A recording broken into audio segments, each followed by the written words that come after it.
Christian Conspiracy Coalition. Without faith, without belief in something, what are we?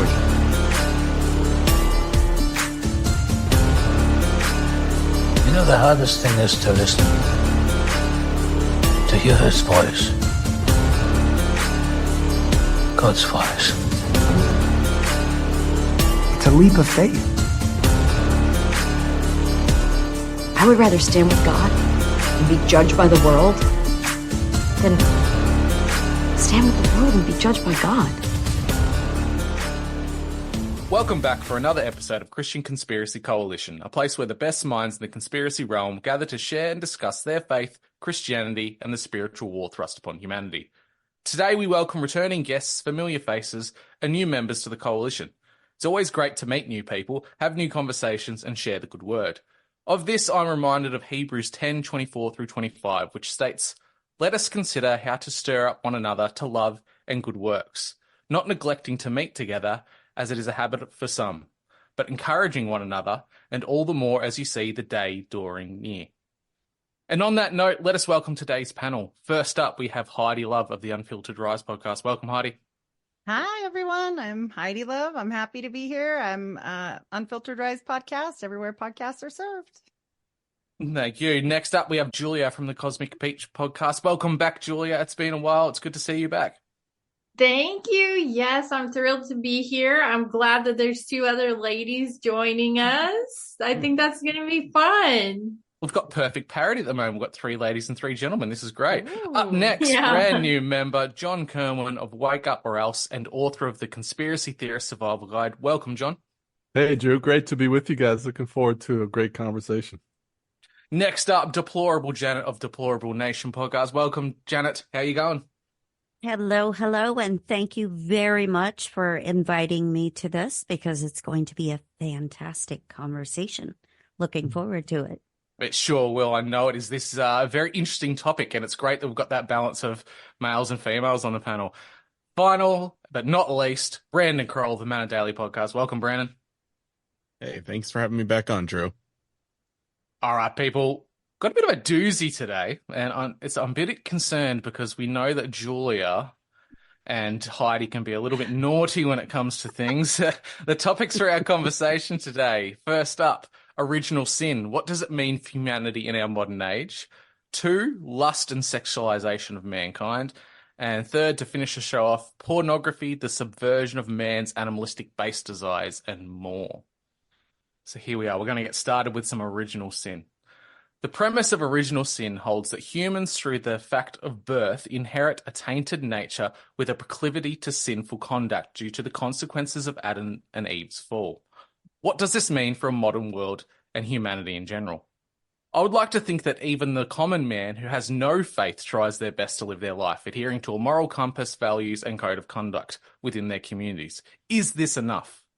How does modern man manage to traverse a world engulfed in hedonism, selfishness, and immoral practices? Psalms 51:5 says, "Behold, I was shaped in iniquity, and sin did my mother conceive me." So this is a base thing that all humans have a proclivity for, sin. All because of the original sin that Adam and Eve birthed upon all of us as humanity. So who would like to start? Who would like to tackle this one? I jump in. volunteer as tribute. Never mind. Go ahead. Go for it, John. Sure. So, of course, this is you could have 10 episodes on original sin. I think that what it means to us in modern societies, it's sort of like getting dropped into a war zone with 0 weapons. And then your objective is to find where the helicopter is going to land. That's Jesus. And he's going to catch you out of there. That's your only hope, is to get caught up out of the flesh into the spirit, and then you walk through the war zone in the spirit. Because otherwise, you're basically fighting a spiritual battle with natural tools, and it's not going to work. Mm-hmm. Yeah, absolutely. It's this idea of that, we are in a physical realm, we are physical beings, but a lot of people who aren't of the faith or don't have a belief system at all don't recognize the spiritual impact that exists within our material world and how that is the battlefield that we're trying to fight against. And like you said, John, so well, if we don't have the right tools to fight it, it's like using a potato gun against a tank. It's not going to work. Exactly. Yeah, I mean, there's no way around it too, because it's such a double-edged sword. That's why we need Jesus, because we're imperfect humans.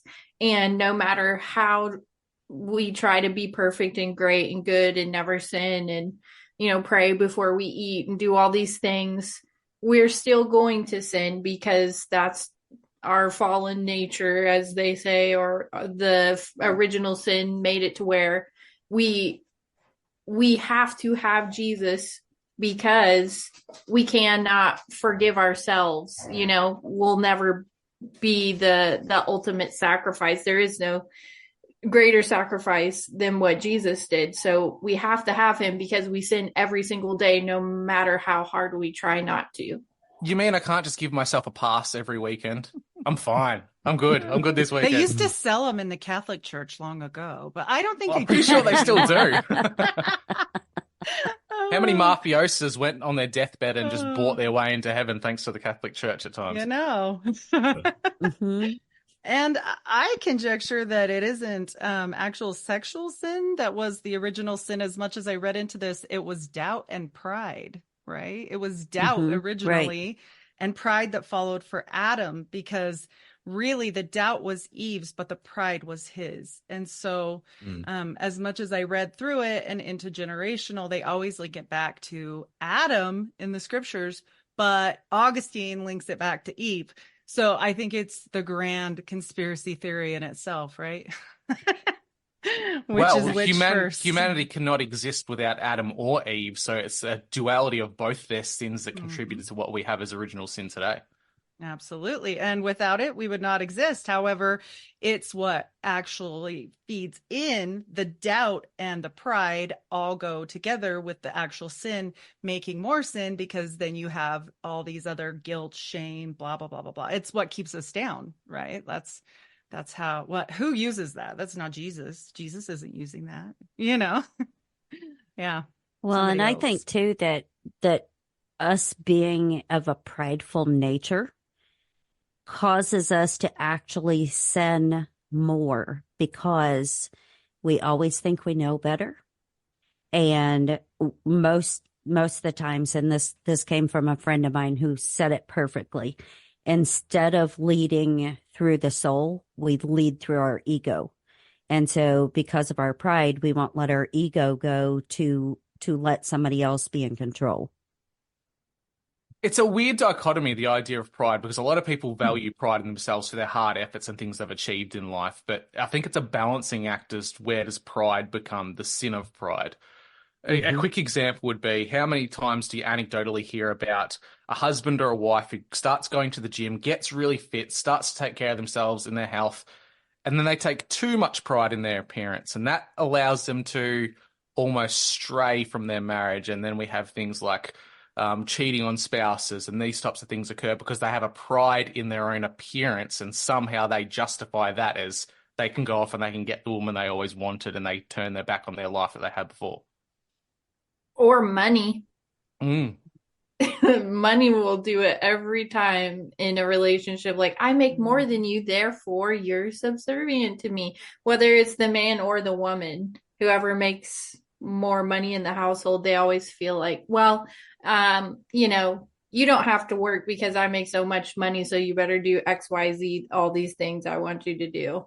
But yeah, I mean, humans are wonderful, horrible, miraculous, and misguided. That's why we need Jesus.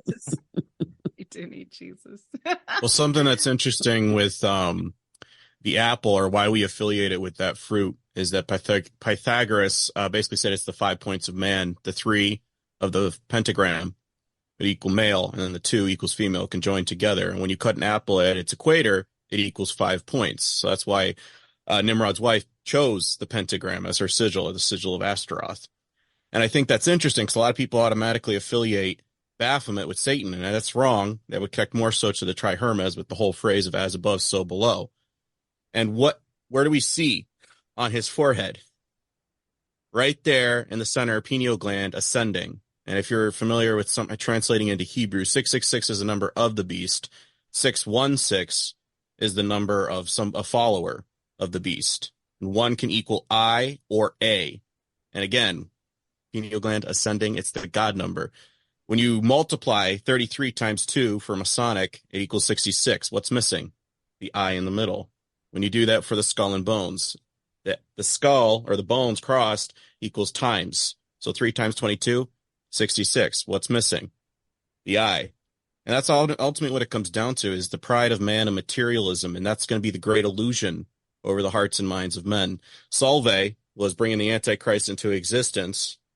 And whereas coagula on Baphomet's tattoo is blood clot. So the third phase is already incoming, and a lot of people don't seem to realize the pride of life is very much seen in our everyday culture, people becoming lovers of themselves and materialism rather than lovers of God. I would almost equate it to, and I don't want to diminish pride as a sin by any means, but it seems like a low-level entry sin, like that incrementalism, because there's plenty of non-Christians out there, lovely people I know who wouldn't harm a fly. They love people. They help their community. They do all these, what you would see as a strong moral compass enacted in their everyday life.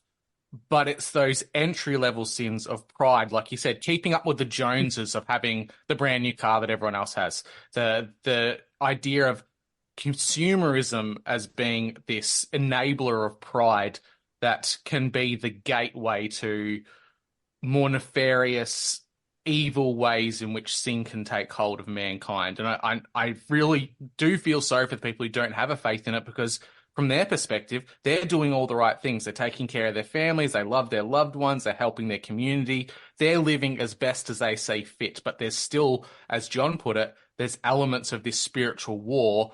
Well, whatever reason they can't see. They don't have their night vision goggles on to see the Viet Cong coming over the hill at night. They don't see that hidden side of things. Well, and it's like all the physical things in the world. Sorry, go ahead, Heidi. Oh, I was just going to say the one sin that will accompany the good churchgoers that Drew mentions is, other than pride, is usually lust. I'm just saying, I don't know how many times you see like the pastor's wife did what with who or whatever, and none of us are perfect. I'm not saying that, but like it sneaks in the back door, so. Yeah, that's kind of like what I was going to say. It's like all the physical things of the world are the attack on the spiritual world, because lust, money, pride, like your physical appearance, all these things that tie you to the physical world attack you in the spiritual world.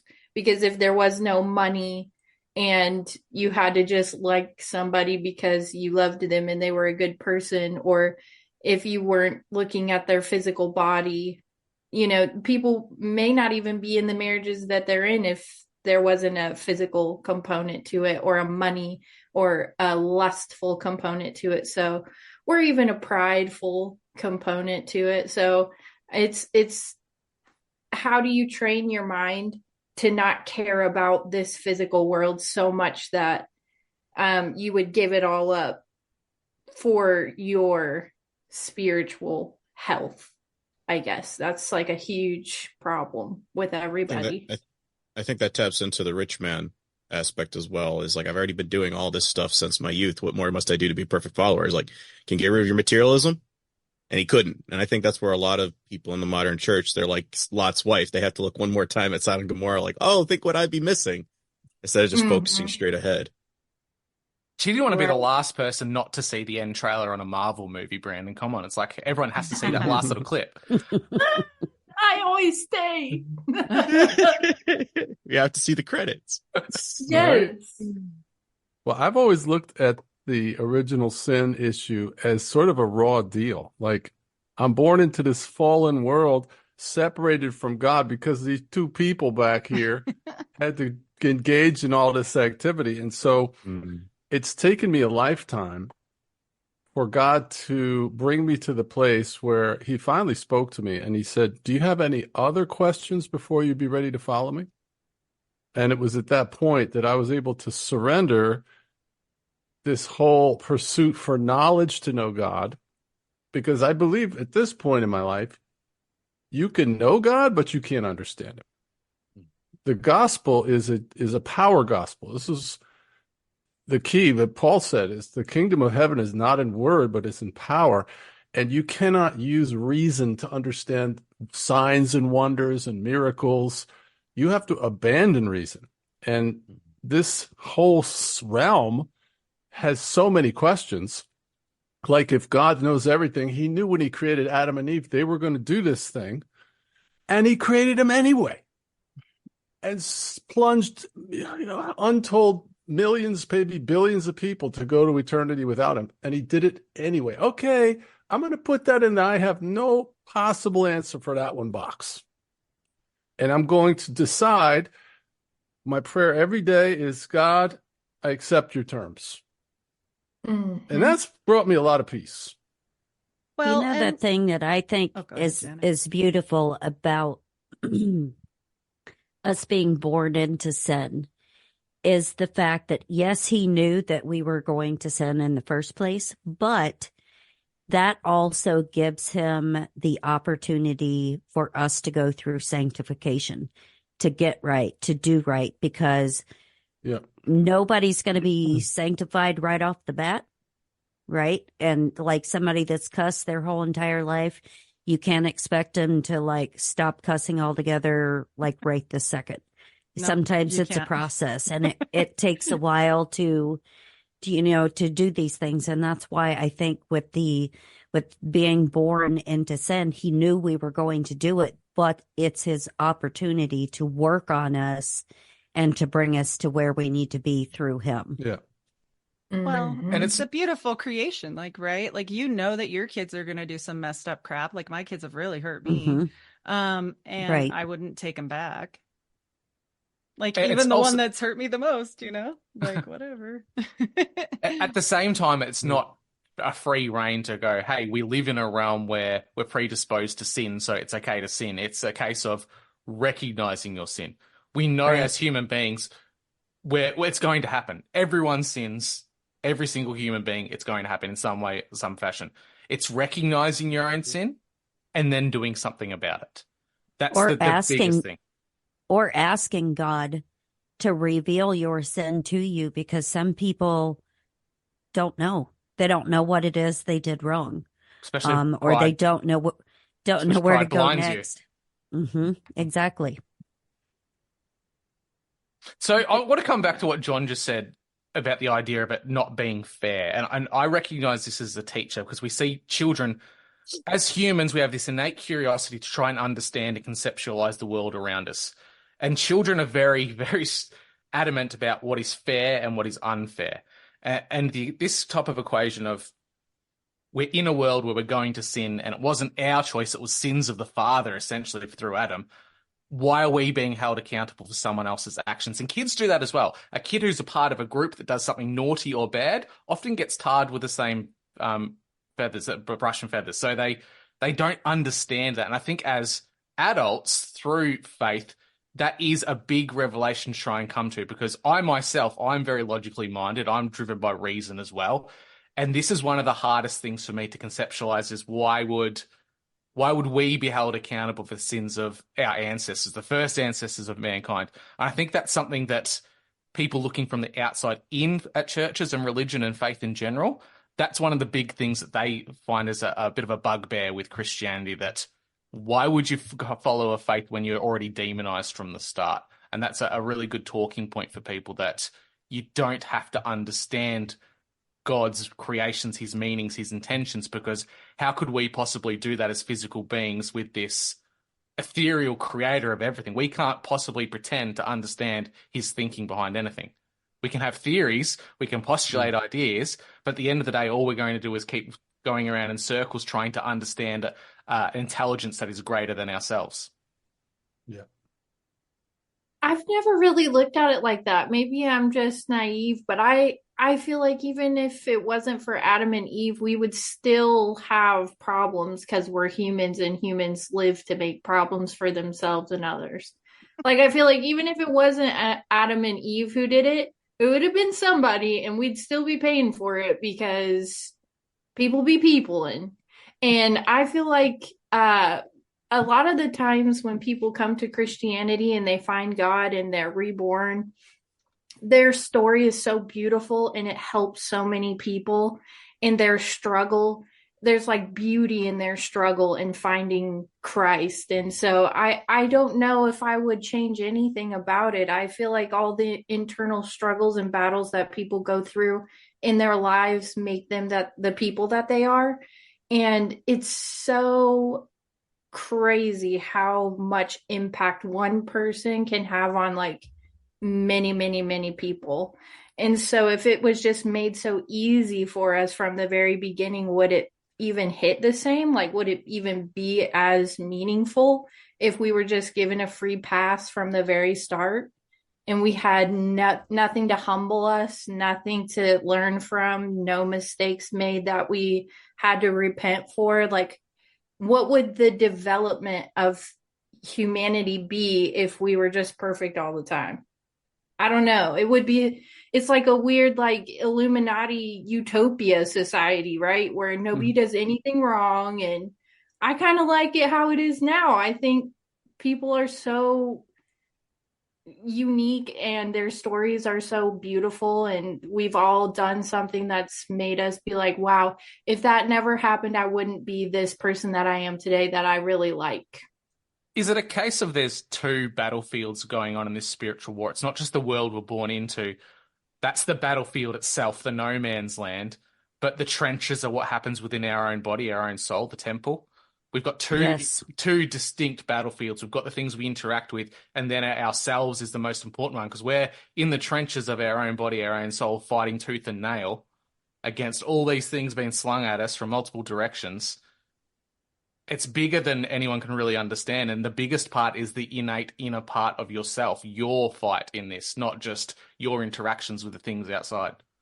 Mm-hmm. If I may, just talking with Gary, I have a theory that if God is all-knowing and he has a council in heaven, let's say the angels, and he knows there's going to be a little bit of a coup, if you will, he decides to go 6 days creation.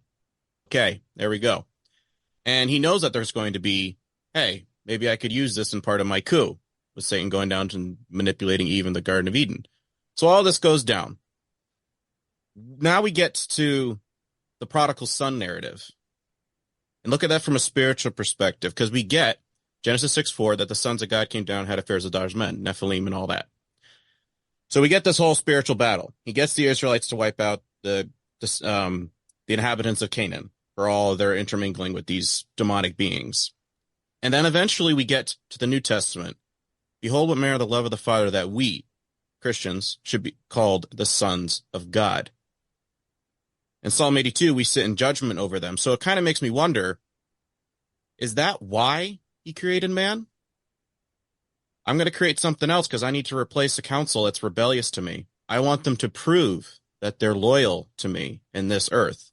I need to have a testing ground to see if they loved me, if they chose the Father's Son via communion, the whole marriage ceremony aspect that I've referred to before.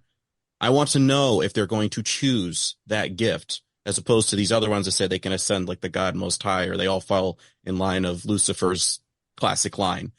So I kind of wonder if that's almost the reason why he created man, but it's also it's a per individual case.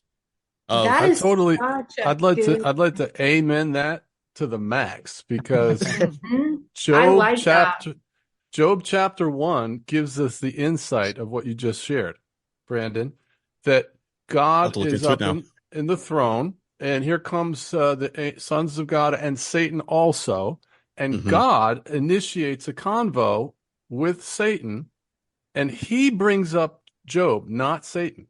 So apparently, I don't want to say God had a chip on his shoulder, but he had this, I call it an intergalactic debate going on. Apparently. I mean, that's the only conclusion you could draw. And he starts bragging on Job, and he's like, have you seen my servant Job? He's the bomb, right? And then Satan is like, no, he just serves you because you bless him. And God violated his own principles to prove a point that man will serve him even if everything isn't lined up. Yes. And so I think that passage is probably one of the most important passages in the entire Bible, because it explains all of the mess we're in. Like you just said, it's a test. And we're being proven, are we going to worship him because we've met him in the prayer closet? We have a personal relationship with him. We know he's not Moloch. So it doesn't matter what goes on around me. I know he's good, and I will not let go of that. Amen.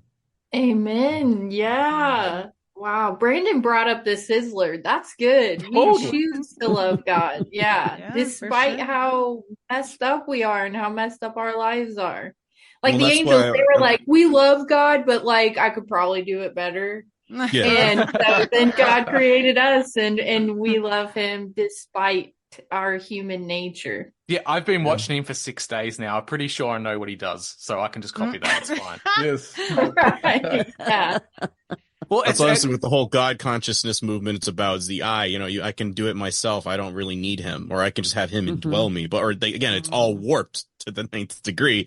But that's kind of what the movement is, and that's the movement of demons is that you can do it yourself. It goes right back to the Garden of Eden. So when people are telling me, it's like, how do you know God exists? Because the same lie is still going on. It hasn't changed. That's Mormonism in a nutshell too. Like you got to earn your way. You got to do it yourself. You got to make that change. There's no grace just given. Like you've got to make enough money. And if you're 10 cents short, that's when God will chip in. And that's literally how they put it. And I'm like, that's not how it works, you guys. Yes. Like, yes, be a good person, but that's kind of like the basis of the new age stuff that's coming in nowadays. And it's like based on prosperity and wealth doctrines and, all these things that when you look at it, it's like an abandonment of God.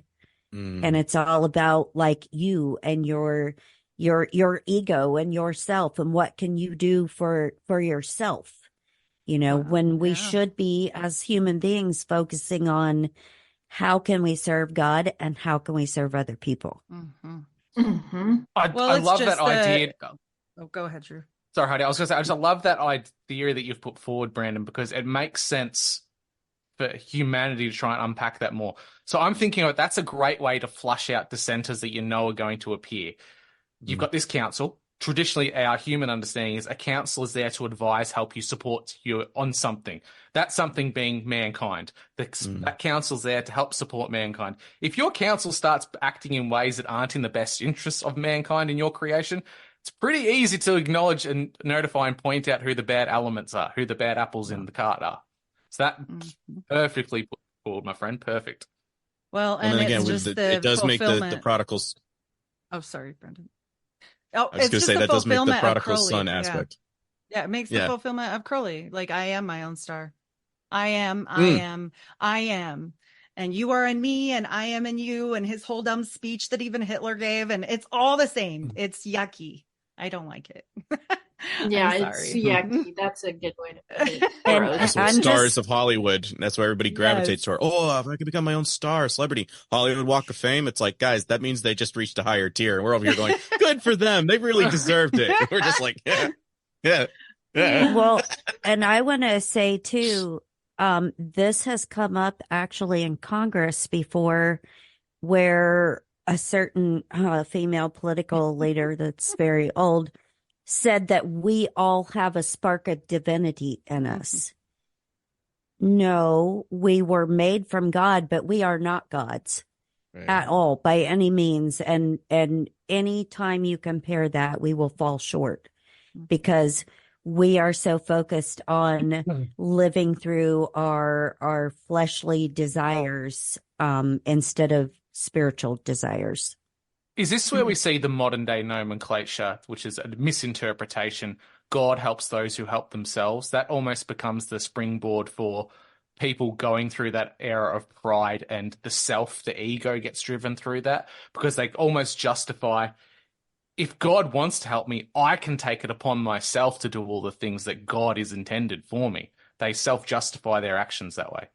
It's the only thing that's socially acceptable. You can climb a ladder all day long and still look amazing at church on Sunday with your brand new Lexus and your brand new Jimmy Choos. You will still get that adoration. That is the truth. And you should have spent that $2,000 you blew on those shoes on helping some people eat, because that's ridiculous. I'm sorry. No, I like having nice things, but that's ridiculous. That's too far. Mhm. Like you can Agreed. help people and everybody wants to be their own God. But like Janet said, we're supposed to serve others. How are we ever serving others if we're all so self-focused? Like, I'm not saying don't ever buy yourself something nice. I'm not saying any of that. I'm just saying when it gets to that level, when you need a pair of shoes that were probably made at the same place, the same factory, the same everything as the Payless shoe store, and they just painted the bottom, like what level have we gone to? Well, And that's that's the what thing though, opens Heidi, it is up. we're programmed though. We're programmed to want those things. And I actually I've been kind of on this weird thing with my husband lately because I feel like when you wear brands, you're branding yourself, like you're yoking to them, like you're giving. So you wear like the Nike and like all you brand yourself with it. And even buying like Jimmy Choo, like you said, I spent X amount of money that I worked my life hours. I gave part of my life hours for this dollar amount to give to you for this bloody shoe. Like this that's crazy to me. Like I'm cool to like shop at the thrift store or whatever. I'll let somebody else buy it new with the full 20 and I'll pay 10 for it after you've already got all the demons out of it. You So know what I'm this- saying? And This I'm not definitely saying, is- yeah, you don't have things you like, or if they're good quality. Some things are better quality. Like, I get it, but like when you a $70 pair of Nikes is not the same as a $2,000 pair of pumps. Like, we've got to get to some level here where things are not crazy, you know. Yeah, no, I feel you. I'm weird about brands. It's no, a I thing get, I'm going I get through what you're right now. saying. No, I get what you're saying though, With because the it's all brands. demonic. If you look up every single one of them, they're all the symbolism. Brandon could do a whole show on it. It's crazy bananas. I see it everywhere. I'm sure It makes your Brandon- brain I'm crazy. sure Brandon already knows. Not care. Just shave our heads and join a monastery. It's Right, all over. yeah. It's, I mean, because you So- see it everywhere. Once you know, it makes you kind of nuts. But like at the end of the Yes. day, also we can't escape it because, like you said, we'd have to shave our heads and wear a sheet. Like, well, literally. Right. I'm not you know? saying wear a trash bag, but I'm just saying be aware. Be aware. That's all. Right. So Well, this right. definitely isn't the place to start spruiking the merch store in this episode, is it? I'll just leave that one behind. No. I mean, depends. Is it Yeah. $2,000 or no? No, I think Well- it's 25, everybody. Cosmic You're Kids okay. t-shirt, 25. You're okay. 25 is okay. And you ladies make a good point. And here's something that I think about that for the people out there, male or female, who are dead set on you can only wear Jimmy Choos, you can only carry a Prada purse, or the guys, with their sneakers and stuff. To me, it's a form of idolatry because you constantly seek out that and put that above God. And that's a problem. That's a problem for a lot of people. But we also Well, see that in that's their podcasting, don't we, idol. Janet? We have people have followers. They always call them followers. It's almost some kind of religious connotation. I like to use listeners because you're do listening too. to my show. I hate the term followers. It seems Same. somewhat idolatry to that. I like to say friends because I am in contact with people that actually listen to the show. And Heidi and I've talked about this before, but it can be very cultish in the podcast world. And there are idols that people look up to, just like they idolize, movie stars or sports people or whatever. There's the same kind of thing in the podcast community. So as soon as people have to be careful. So as soon as I start seeing people walking around with glasses and fake red beards, that's when I should give up the show. I don't know. It depends. Ask him if they're being Chris from Operation Red Pill or you.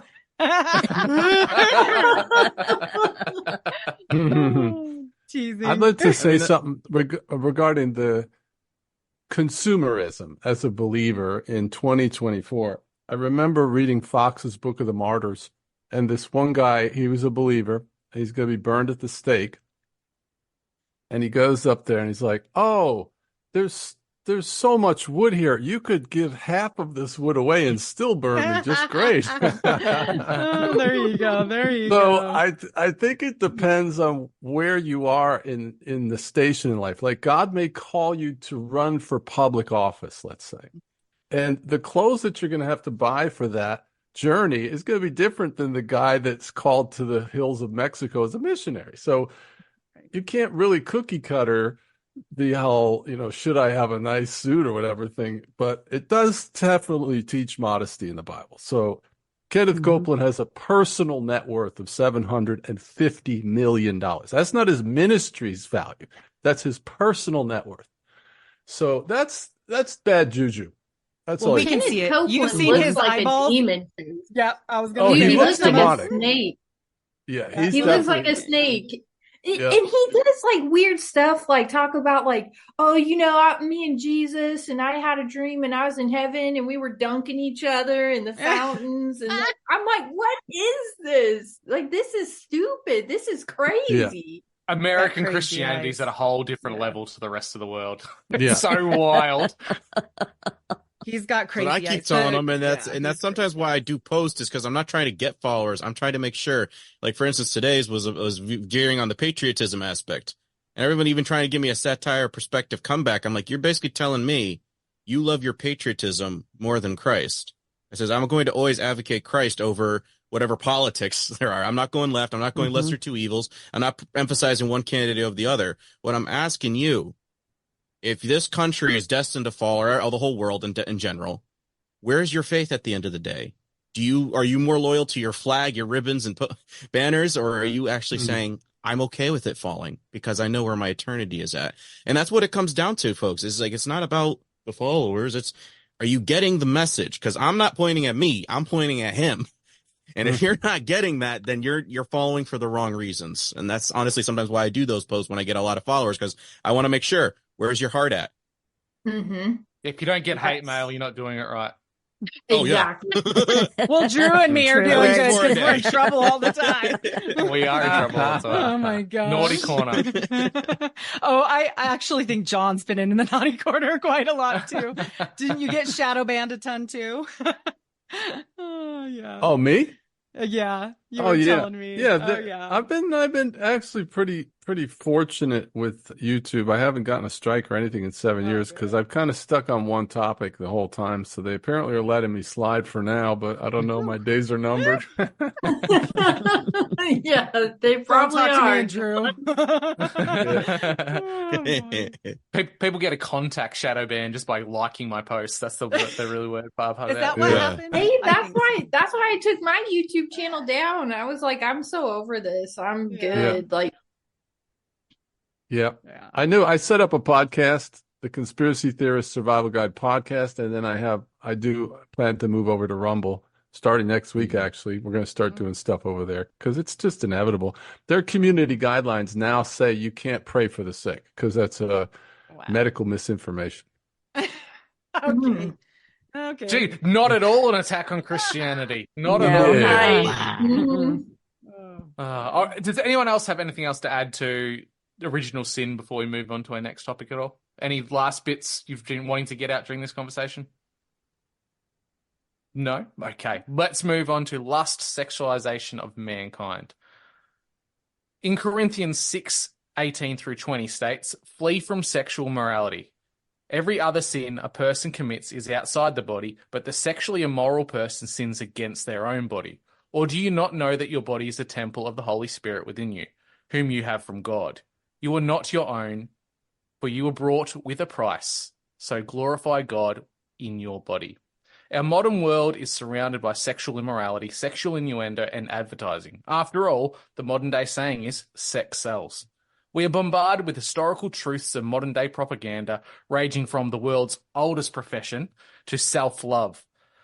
Is there any wonder that modern man is lost amongst the propaganda war being thrown at us from every aspect of society? Far more often than not, the outsiders believe their belief in relation to sex is generally that it's a sin. Yet it is God's own words from Genesis 1:28 that say, "And God blessed them, and God said unto them, Be fruitful and multiply, and replenish the earth and subdue it, and have dominion over the fish of the sea, and over the fowl of the air, and over every living thing that moveth upon the earth." So sex isn't this immoral, horrible practice. It's the manner in which it's been corrupted and used in the modern day. So who would like to start on this one? I just want to say, as an opener, you said the sex sells thing, and it immediately made me think of something. There's an attack on the family. There's an attack on women's fertility. It's harder and harder for women to get and stay pregnant, but sex is like at an all-time high of like just the act of sex, like have sex with everyone you can as often as you can and show your bits and pieces on every platform you can, but you can't have a family. You shouldn't get married. And what, like, who wants to have kids anymore? Like, it's so perverted that sex, no family, no fertility, like all this stuff is going on. And there's poison in everything we eat. And there's poison in all this stuff women put all over their bodies. And so it's just interesting to me how we've gotten here where it's like, it's all about sex, but not about kids, not about love, not about family. And it's the actual inverse of that scripture you just read. Wait, what about sorry, go for it. Oh, I was just going to quickly say that the message a lot of young men seem to get is why buy the cow when you can get the milk for free? Mm-hmm. That's what I was just going to say, that along with what Julia said and what you said, Drew, is that people don't hold the sanctity of marriage anymore as you know, up where it should be. And we run into this a lot in our daily lives where we will meet couples that are married and it's like they don't like each other, they don't like to spend time together, and so the woman goes out, does her thing, the man goes out and does his thing, and communication breaks down, and you really don't know why they're together in the first place. And so there's definitely no procreation going on there in a relationship where it's that broken, where you don't trust each other to be one like you're supposed to be when you get married. Wow. And do you know what the kids call it now? You know, they used to say, like, how many notches on your belt? Does anybody know what the kids call notches on your belt now? Does anybody know? Yeah, body count. Body count. It's Stop. so disgusting. Yeah. Body I count. know.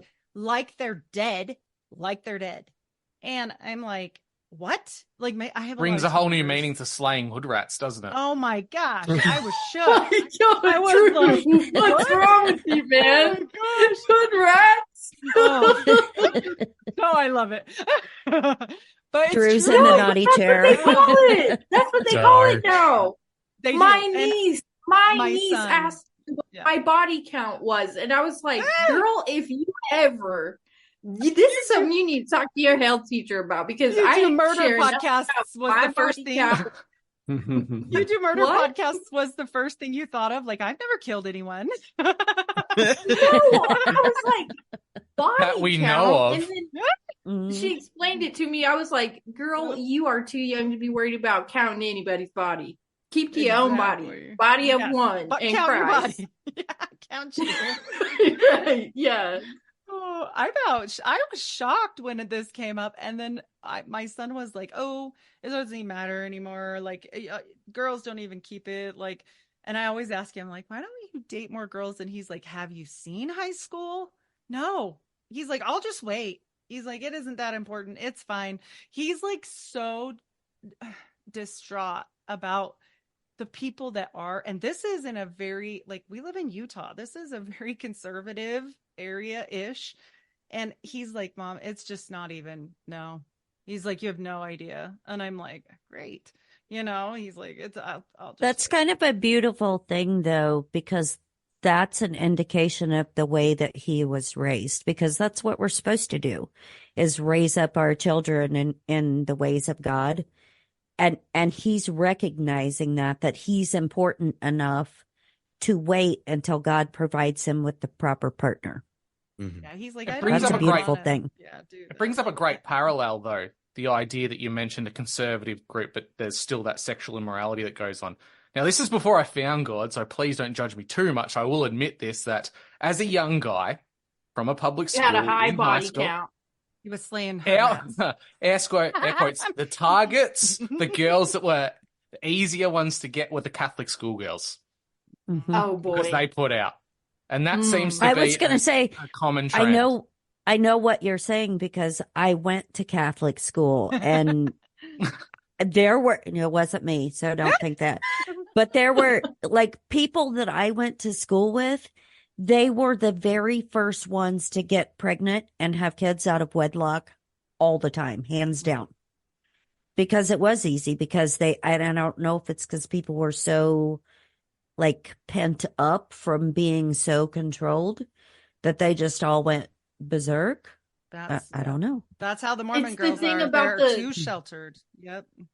It's the forbidden fruit. Like you say, don't do this, don't do this, don't do this. And all you have on your mind is doing it. And that's how all little kids are. You're like, don't touch the hot stove.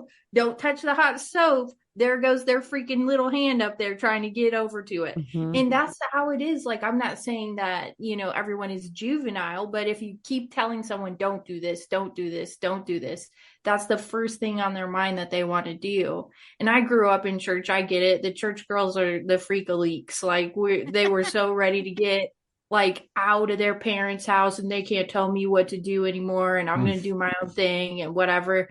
But, as adults, I'm still friends with a lot of those people. And they're like, if I could go back in time, I probably wouldn't have been so like cray. And I'm like, yeah, same here.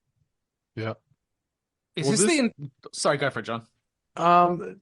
This topic is the same as the original sin topic for me. Like, God, I'm like Abraham. I'm just dust, but I'd like to ask you something. If I ran the universe, I would do it differently. Like, you give me this Maserati, and then I'm only allowed to drive it around at like 5 miles an hour. And then you come over to the New Testament, it's worse, because Jesus says, if you look upon a woman to lust, you've committed adultery. So the standard that God has for his creation is so narrow that it seems impossible. But it can't be impossible because it's in the book. So this is a big one. This is what Jonathan Edwards calls bosom sins. They're lodged deep within our heart.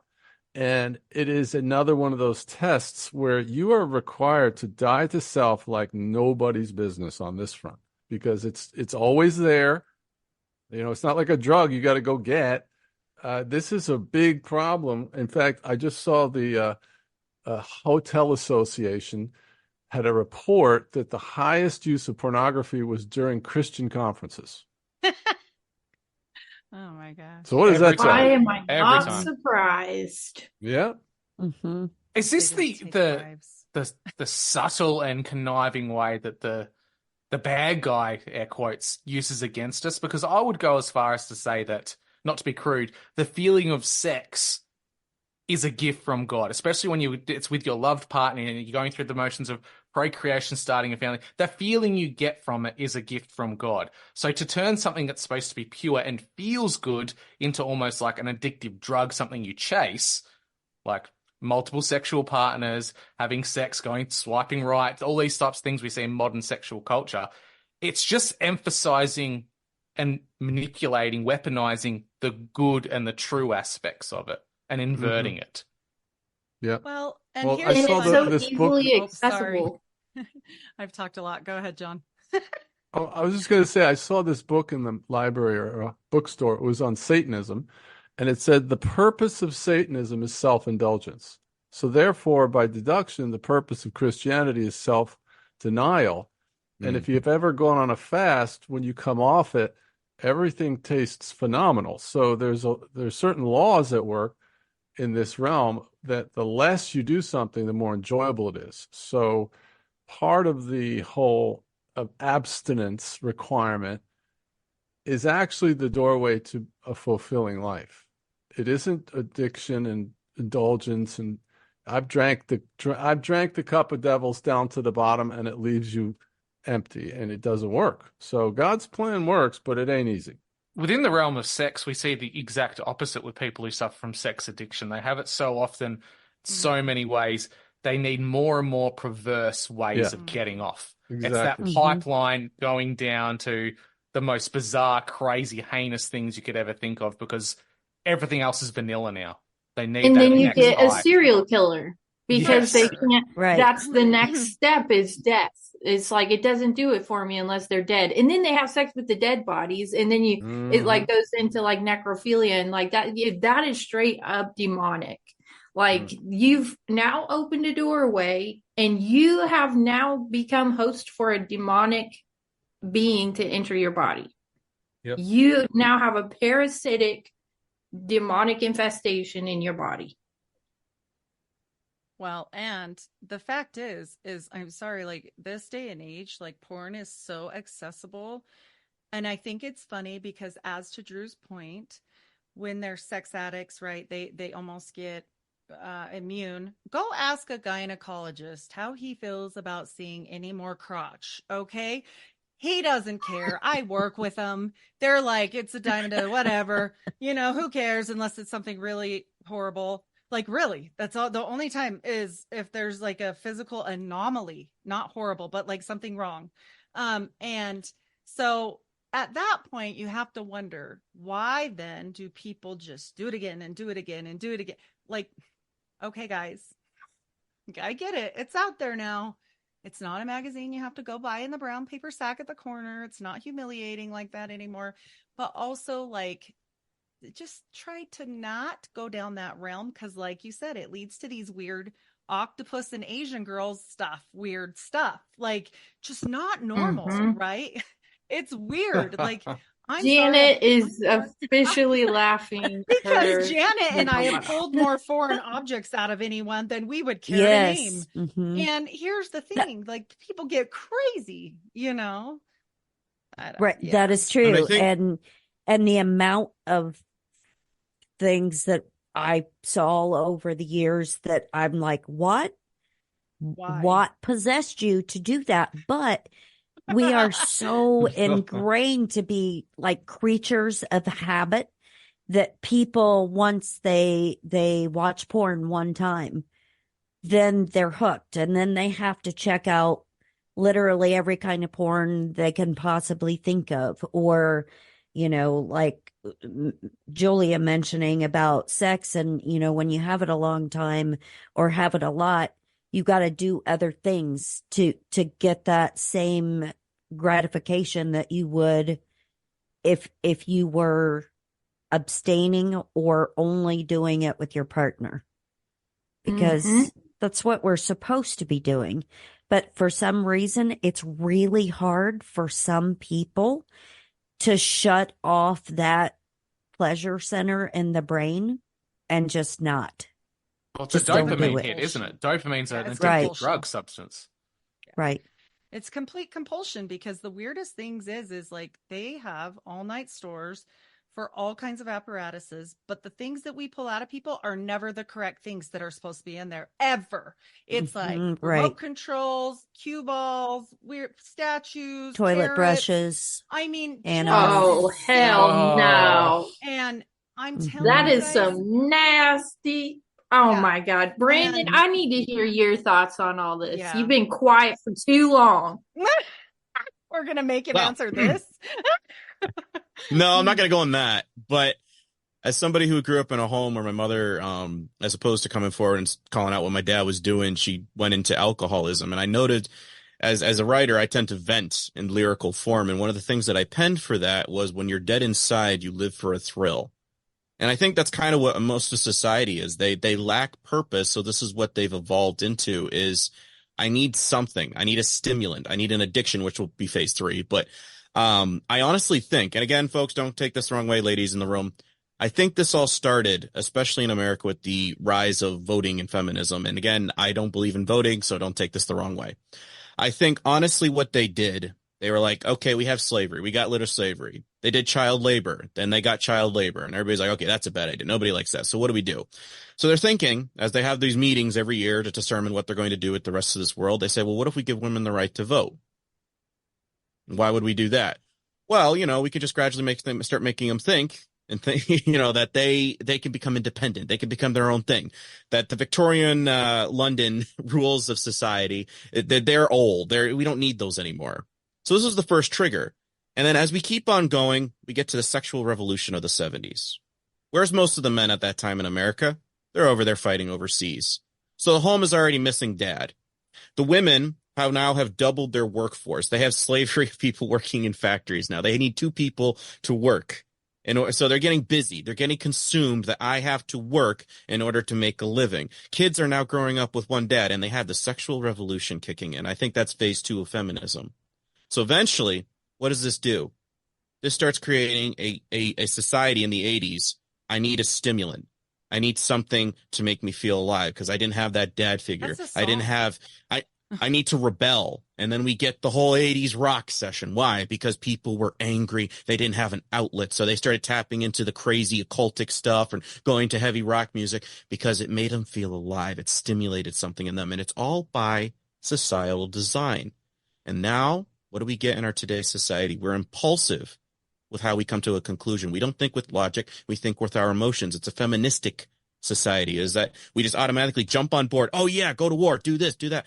And it's not, should we sit down and think about this spiritually? Should we sit down and pray about what, for he who seeks for wisdom, I will give it to him abundantly. We don't have that anymore. Now it's, I'm my own man. I worked my own way. With women, it's, I'm my own woman. But what do we see? Like if they don't get a guy in most of college, like from the ages of 21 to 30, what do we see? A skyrocketing statistics going on for?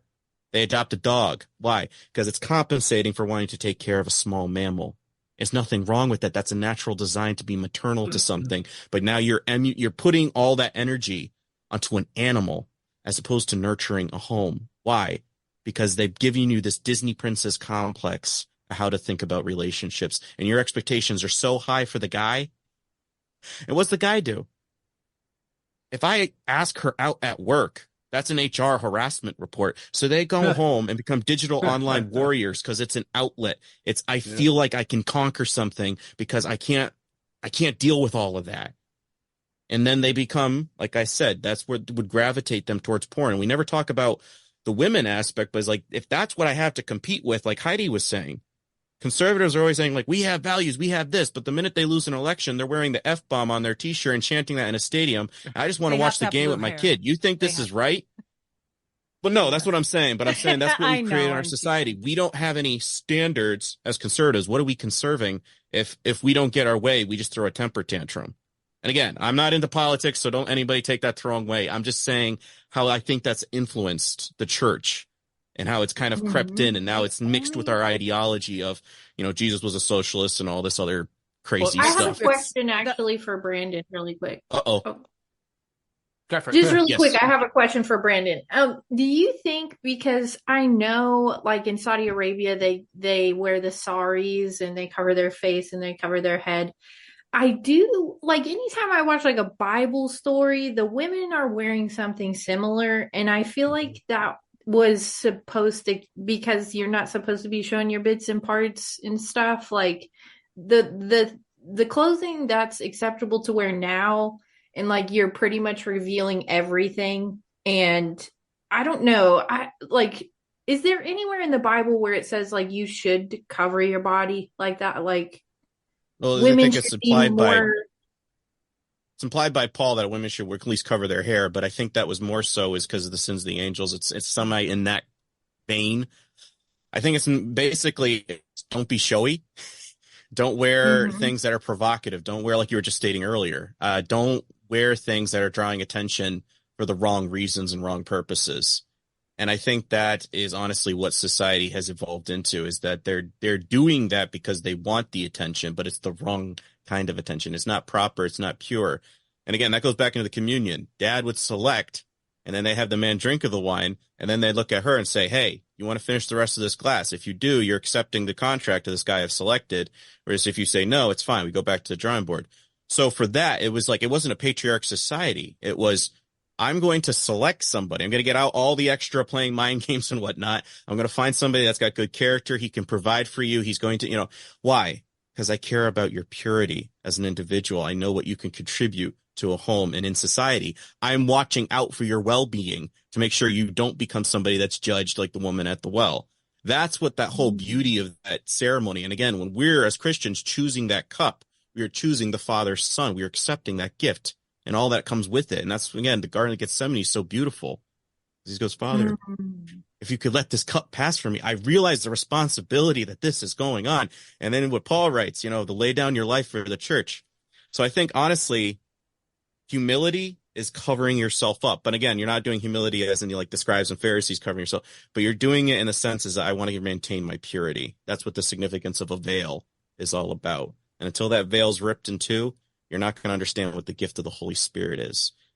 Well, even the idea of makeup was a magic, air quotes, gifted to women by angels, right? Mm-hmm. Right. So, Cosmic Hey, cosmology. whoa. Let's back off of this stuff now.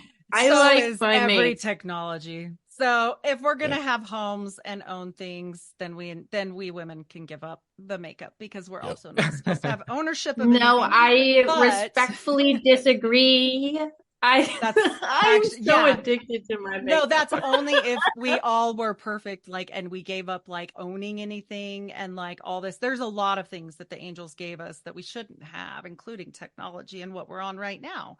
But I do agree with Brandon, except for on one point on the compulsion thought with women and having that be let's just go to war right now. Actually, there is far more compulsion in men. And as working in a mental health facility, I can tell you compulsion and addiction runs hard and strong in one sex over the other. I would say probably 3-1. And so I'm just saying that I think the combination of the two was always meant to be on equal. Yeah, for sure.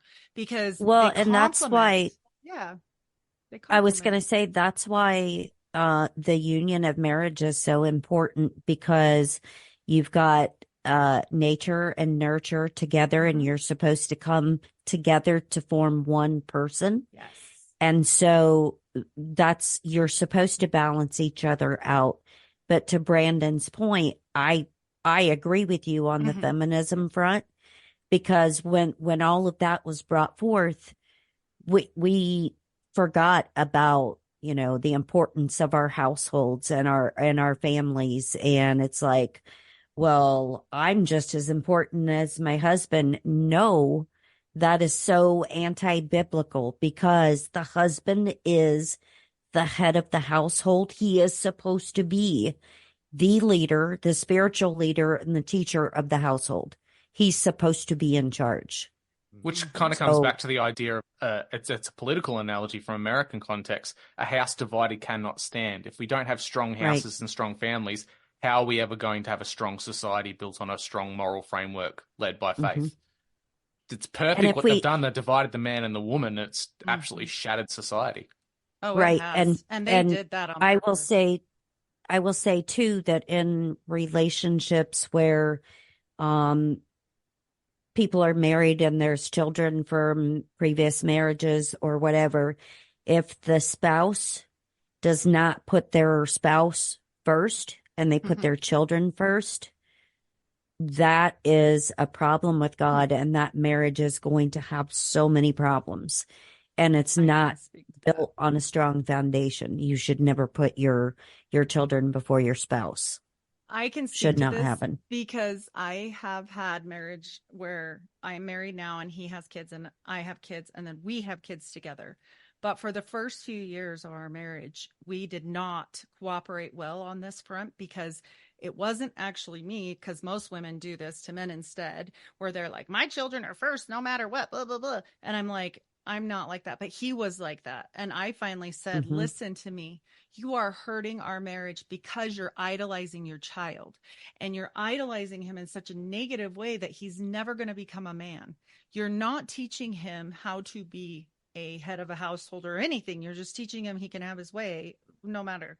And so, long story short, it went on for quite some time, and thank heavens, I don't know what happened exactly, but my brother passed away. There was a whole bunch of really bad things. And I think at that point where he stepped up a little harder, and he did put his, hand down with that boy, because he was getting in all kinds of trouble. And now the son is a dad, just barely. I just became a grandma again. And he sent his dad the most beautiful text, thanking him for that later.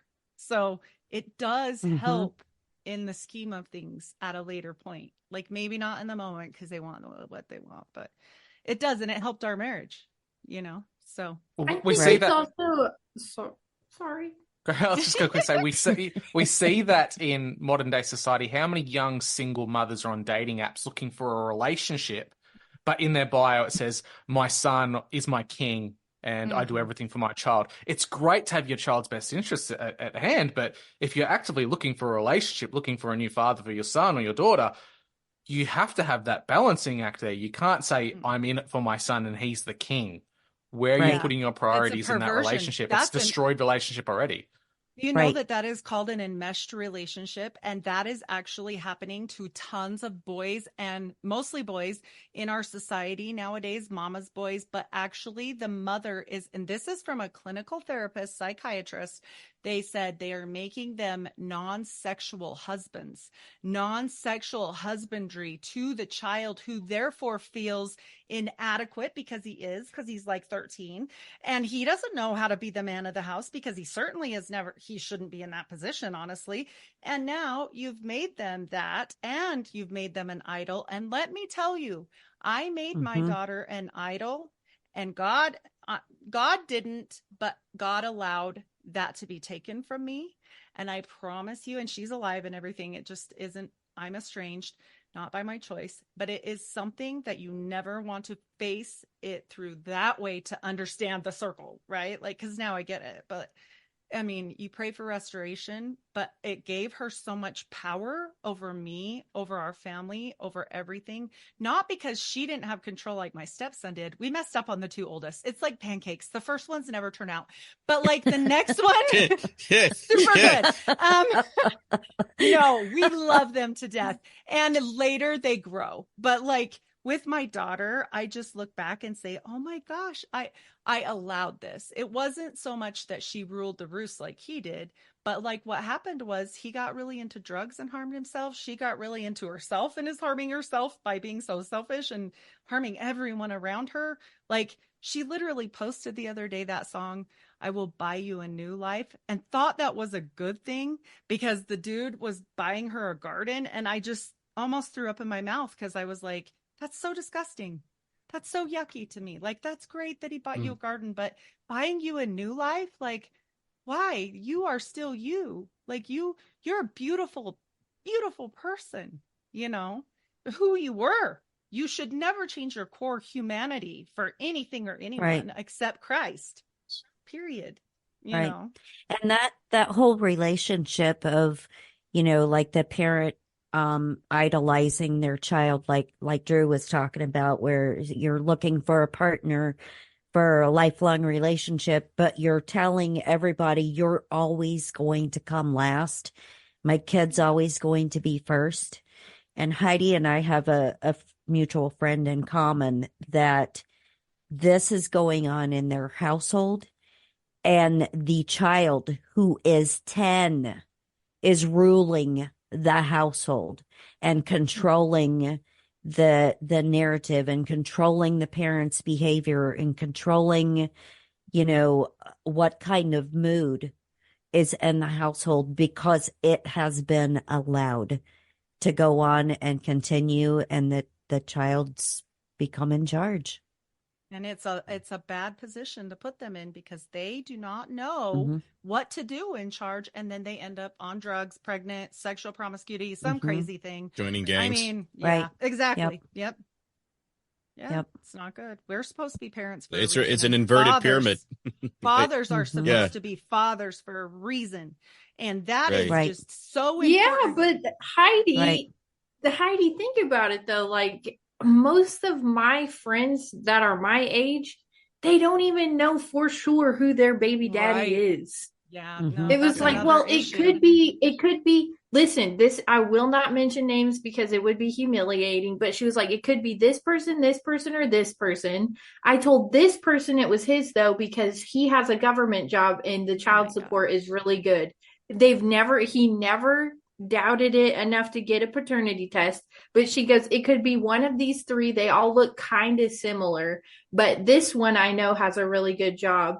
And so she's been saying it's his because she knew she was going to get child support. This is the problem though, is like people have hot draws and they just want to drop them as fast as they can with as many dudes as they can, and then they get pregnant, and it's like, first off, getting pregnant is a miracle, and it's not the baby's fault, and a lot of people wish that they could be in that situation to have a baby, but it's then like, okay, now because you're an idiot, that kid's going to grow up. If it's a boy, they're going to grow up and not know how to be a husband and not know how to love right and do all the things that a husband should do, because they didn't really know who their dad was. Well, or maybe they're not even involved in their life, because we go through this with our daughter that's gay, and we always say, listen, I don't care that you're gay, but now you're talking about bringing babies into this. And here's our thing on it is like, her dad was so important to her growing up. Like, they were very close. And I say, what about the dad?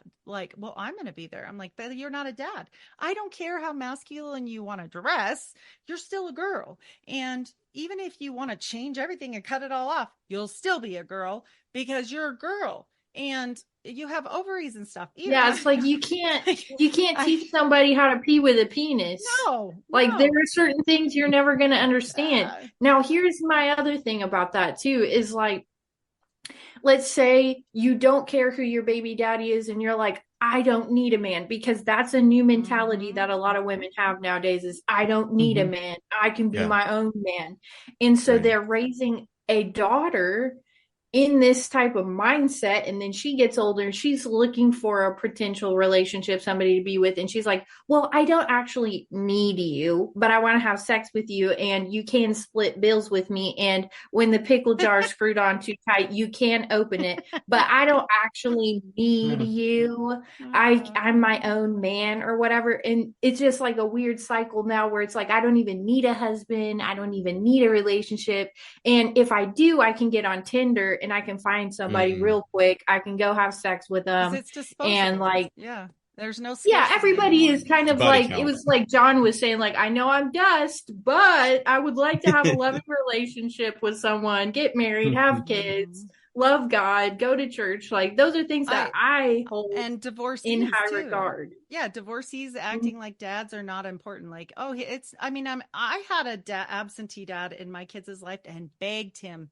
I begged him. I was like, I'll buy him a cell phone so you don't have to hear my dumb voice. Like, anything, just be in their life, be in their life. He wouldn't do it because he just cared about drugs at that point. But here's the thing. I still tried because I knew how important it was. And there's women out there saying like, well, you don't matter. What is that teaching people? Like, everyone matters in their own way. Like, come on, it matters. You know, you can take away a lot of things, but these things do matter. Yes, you can create a baby with a sperm donor at the clinic, but I promise you that kid's going to have issues unless it's got some dad there. Like, if it's if there's a dad there, like, that's fine. But it's just not, it's not how it's supposed to be. Correct me if I'm wrong. And I don't even know if this is biblical, but I've always held in my mind that I love my husband so much that I want to have a little him running around. Like, I love him so much, and I know he would be such a good dad that I would, even though he's crazy and sometimes I want to wring his neck, I would want to make a little version of him to run around my house.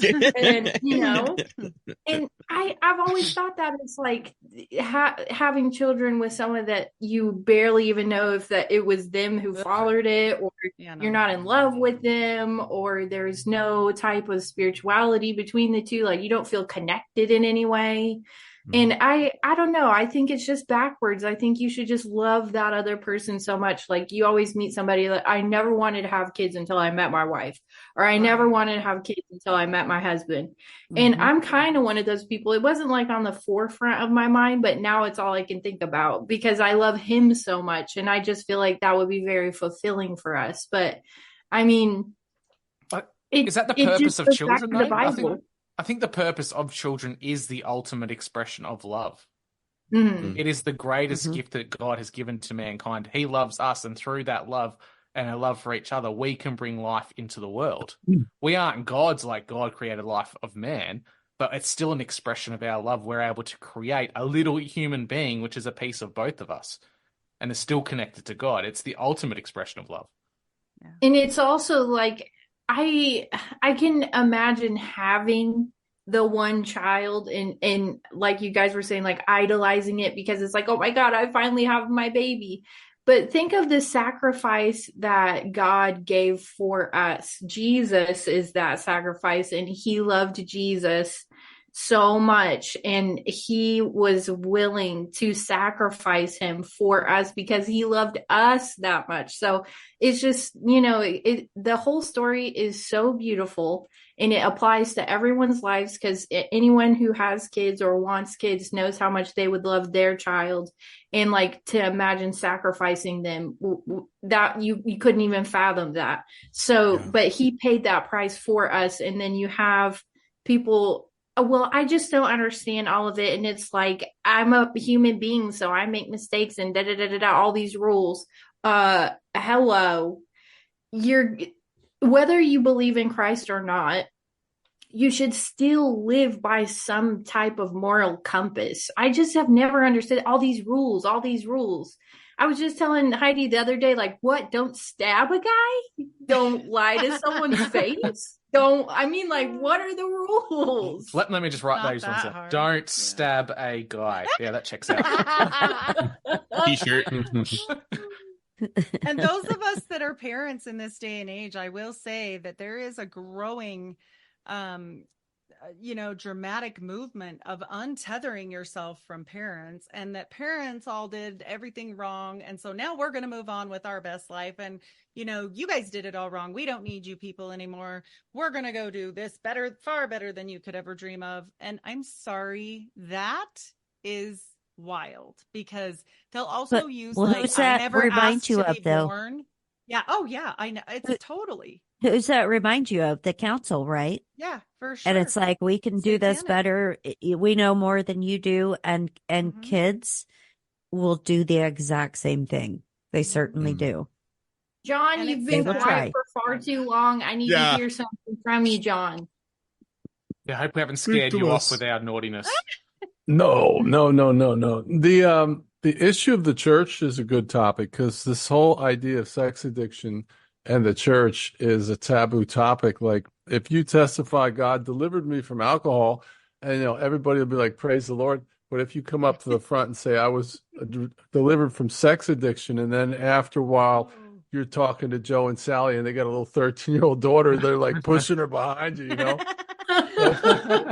I've seen churches try to address this, but it's just so much shame associated to our sexuality that people that do struggle with this, which is most men, have to go outside the church and try to find help, because it's a lot of complex childhood trauma drives this. Because acting out is not the problem, it's the solution.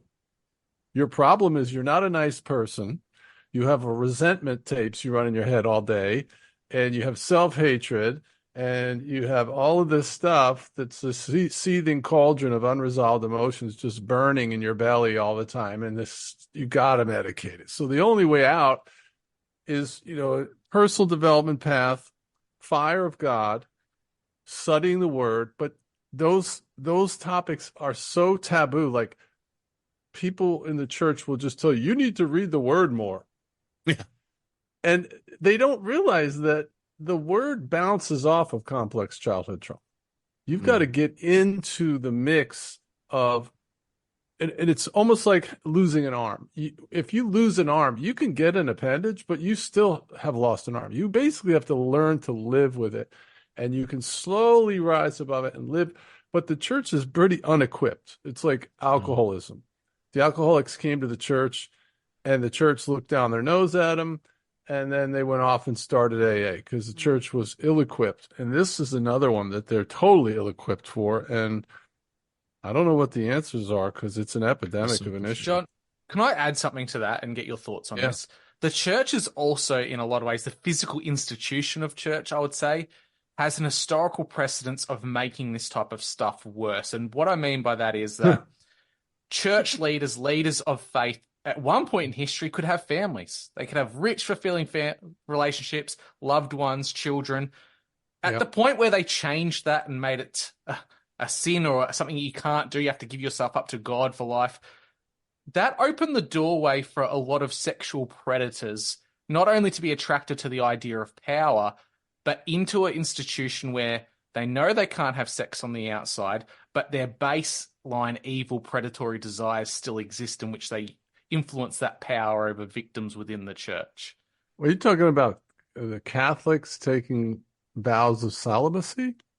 What do you mean when you say no sex? One aspect. Yes, yeah, one aspect of that, and how we see, say, predators within the realms of larger institutions of church. And not just church in general. You could say it can be applied to multiple aspects of society. Ministry, Boy Scout leaders, people which are in positions of power, but within the church itself, men who have taken a vow of celibacy, but still have the baseline desires. It almost seems to attract a person with a very, very broken moral compass. Can I give an example of this? Yeah, please do. I'll give an example. BTK killer. Cub Scout Just leader. heard about him last night, sorry. Yeah, and he was like the deacon of his church. Slicing and dicing people. Like literally, BTK, Cub Scout leader. Go ahead, John. Sorry. That dude was cold as ice, man. He talked about his programs. That's what he called them. I had a program I was running. It was so chilling. Listen to the guy. When he was busted and he was talking in court, but I don't know. The world is a mess. People with sexual addiction are everywhere. It doesn't really matter what the institution is. They're everywhere. If you go to these websites that show you where the convicted sex offenders are, there's right down the street. They're all around you. Yeah, America looks like it's got measles when all the dots yeah, exactly. Right.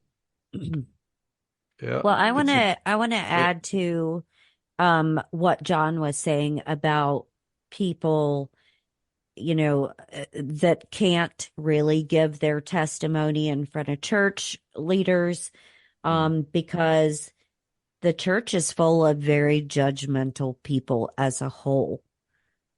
They should be accepting of those people, not automatically, instinctually hiding their 13-year-old child behind somebody when you hear somebody's a sex addict, because God put that drive and desire in us in the first place.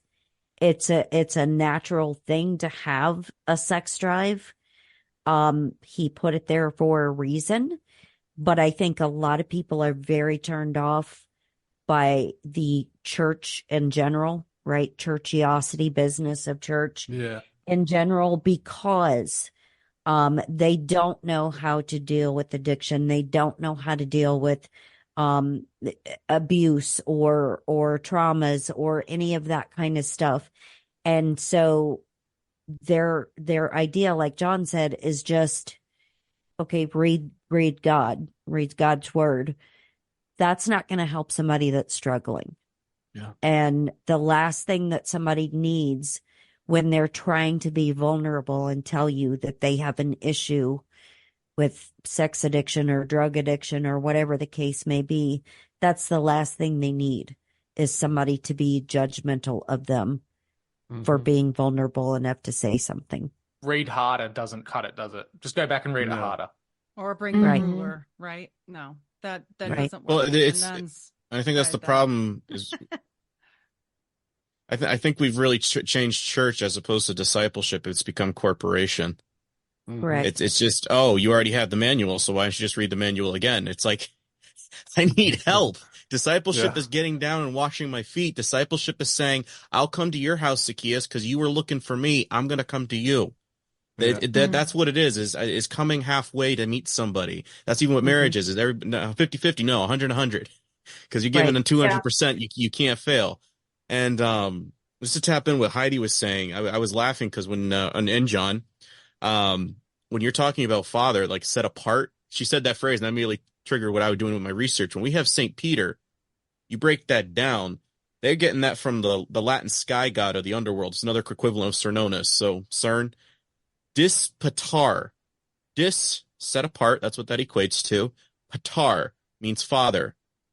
It's a set apart father. And that's now what you're calling your Catholic father, the Pope, And it makes me laugh because it's like, no, the whole beauty of what Christ did is now my Father can come and indwell you with the Holy Spirit. Whereas now in Catholicism, you're saying, no, he's over there. You have to send him money. You get all these, fans. And it's so much more personal and intimate in getting to know who the Father is. And I think, again, that's why I tap into the beauty of the ripping of the veil. That was saying the priest would wear white robe, just like a bride. He would go in there once or twice a year. And what did that mean? It says, you guys no longer need someone to intercede for you because now I can indwell you. That's a gift. And the thing is, I think that's what with the bridesmaids is 5 understood. Thy word is a lamp unto my feet. So they have their lamps. They got their oil. Well, what is oil? The ones that fell asleep. That's Holy Spirit discernment. And I think that's even a reason why Gethsemane was called oil press. And he's like, can you guys not stay awake? They didn't understand the parable. They didn't understand what we were building up to, this exact premise and moment. So they fell asleep because they didn't understand what the oil is. And I think that's honestly what a lot of people don't get is like, there's a lot of bridesmaids going through the motions, but they've not been discipling anybody with what they have. And this goes back to Hosea. My people perish for a lack of knowledge. And because you have rejected knowledge, I will reject you from being my priest, and I will forget your children. That's terrifying, folks. He doesn't say that phrase, depart from me, I never knew you. He says that to Christians. Why? Because we weren't discipling. We were being corporate. And very well, my whole background church, I was open, I was vulnerable, and I'm over here like, I'm dealing with trauma as a kid. I'm close to almost doing myself in. And what am I getting? Oh, I'm sorry you went through that. That sounds really rough. Just read your Bible more. So it was a good thing I read the book Pagan Christianity by Frank Viola, because that helped me get out of the mindset of what are we getting wrong in the church, because I want to do it right. Brandon, that gave me some chills. I'm not going to lie. I don't hear people talking about that very often because it's very true. And like he says, I'm the father to the fatherless, which is becoming such an epidemic nowadays too, is like, my dad was not a great dad and he wasn't really super in my life or anything. Well, he was, but I wish he wasn't because he was horrible. But my sister used to tell that to me and it was so comforting. She would say, Julie, he's the father to the fatherless. And I was like, you're right. There's such peace in that. And people search so long and so hard for healing and peace. And they think they're going to get it from all these things of the world. And they put crystals all over and sage their whole house and they still don't have healing and peace. And that comes from Jesus. Like it comes from the Prince of Peace. So, I mean, I just don't get it. People are just so hungry for peace and so hungry for healing, and they hate the thought of it could not just be as simple as being a Christian. It could not be that simple. They want it to be very esoteric and they want it to be very confusing and they want it to be very complex. Like, okay, yeah, that must be it because it makes me want to have diarrhea every time I think about it. Like, no, it shouldn't make you sick to your stomach. The thought of it should just be easy. And they want all the answers at the same time. They don't want any kind of ambiguity or any faith or trust in something else. They have to know the ins and outs of it. They have to dissect it, put it back together to understand it so they can actually follow it. Does anyone else have anything to weigh in on before we move on to the last topic? No? Okay. Let's move on to pornography, the subversion of man's animalistic base desires, and more. Pornography can be likened to the bite of a vicious serpent. It is deadly venom that enters through the soul. Although this poison is not deadly in one dose, the serpent is relentless. Through repeated and progressive attacks, the serpent's victims become increasingly unable to resist. Remember, Satan is a patient predator. He doesn't present his corrupted view of reality all at once, but rather step by step, lie by lie, as he sees the target ready to accept the next dose. And this is what we kind of touched on earlier when we talk about sex addiction. The addiction of pornography has that incrementalism. It starts off very normal, very vanilla. Far often more than not, you see straight men, air quotes, start off with regular pornography and they'll transition into transgender porn and into all kinds of kind of really sick, twisted stuff. But it's that gateway incrementalism of this this ultimate weapon that's been put onto humanity, that is pornography. Because it goes And back to sometimes forbidden fruit. it's like, yeah, they don't want to be with an actual woman because they can't, like, that doesn't do it for them anymore. They would rather be alone and watch their real, like, disgusting whatever it is, like 2 girls 1 cup will do it for them. But like just being with a normal girl who, you know, it just wants missionary, like that's not going to do it for them anymore. Like that's when you know you have a serious problem. I think that the accessibility of it is also the problem, because it's on your phone for free. They say there's no such thing as a free lunch. They made it free because everyone knows their site. They have their preferred site and they go onto it. They know, okay, this category, this is, I mean, it's so accessible. They don't even check your age when you just type it Just in. click boom, yes, I am right over 18. Yeah. I wouldn't say it's free. You're paying for it with something else. And I Right. almost liken it to, it's like a God complex, because these men, they don't have to, or women, don't have to try. They don't have to go out and talk to people. They don't have to build relationships. They can put in all their presets. I want a blonde with blue eyes. I want her to have a big donk butt. All these types of things that they like, they find appealing. They can just type in and they can find thousands upon thousands of hours to satiate their lust. There's no actual work in building a genuine relationship. So in that way, they're almost playing the pseudo God and finding and getting exactly what they want at their fingertips. Well, and I think it's feel confusing people's sexuality too. Sorry, go ahead, Heidi. Oh, no, I had this talk with my son because it's distorting. I mean, you have to do it nowadays. My son's 16, but we had this talk a long time ago, probably about 12, because I knew it was going to come up regardless of what I tried to do. Like he has a phone. And so I just told him, I want you to know something. No female, and I've seen more females downstairs than most people would ever care to think about, because I did labor and delivery for years and ER for years and all these things. So I said, listen, I've seen porn and I've seen real life, and most women don't look like that. Most women do not have the same color of dye downstairs as what is being dyed onto their parts, because that is not natural and or realistic. Most women do not have stretch marks. Most women and men, most men do not have etched abs that are all perfect.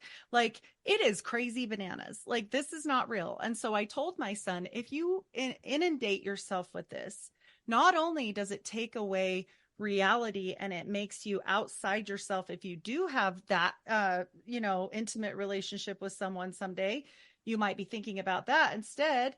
But also it takes away from like, oh, I've never seen a girl naked and I actually like this girl and we actually ended up together, and like I saw a boob for the first time and it was a real one, not some crazy thing that I saw on the internet with a cherry colored nipple. Like, that's crazy.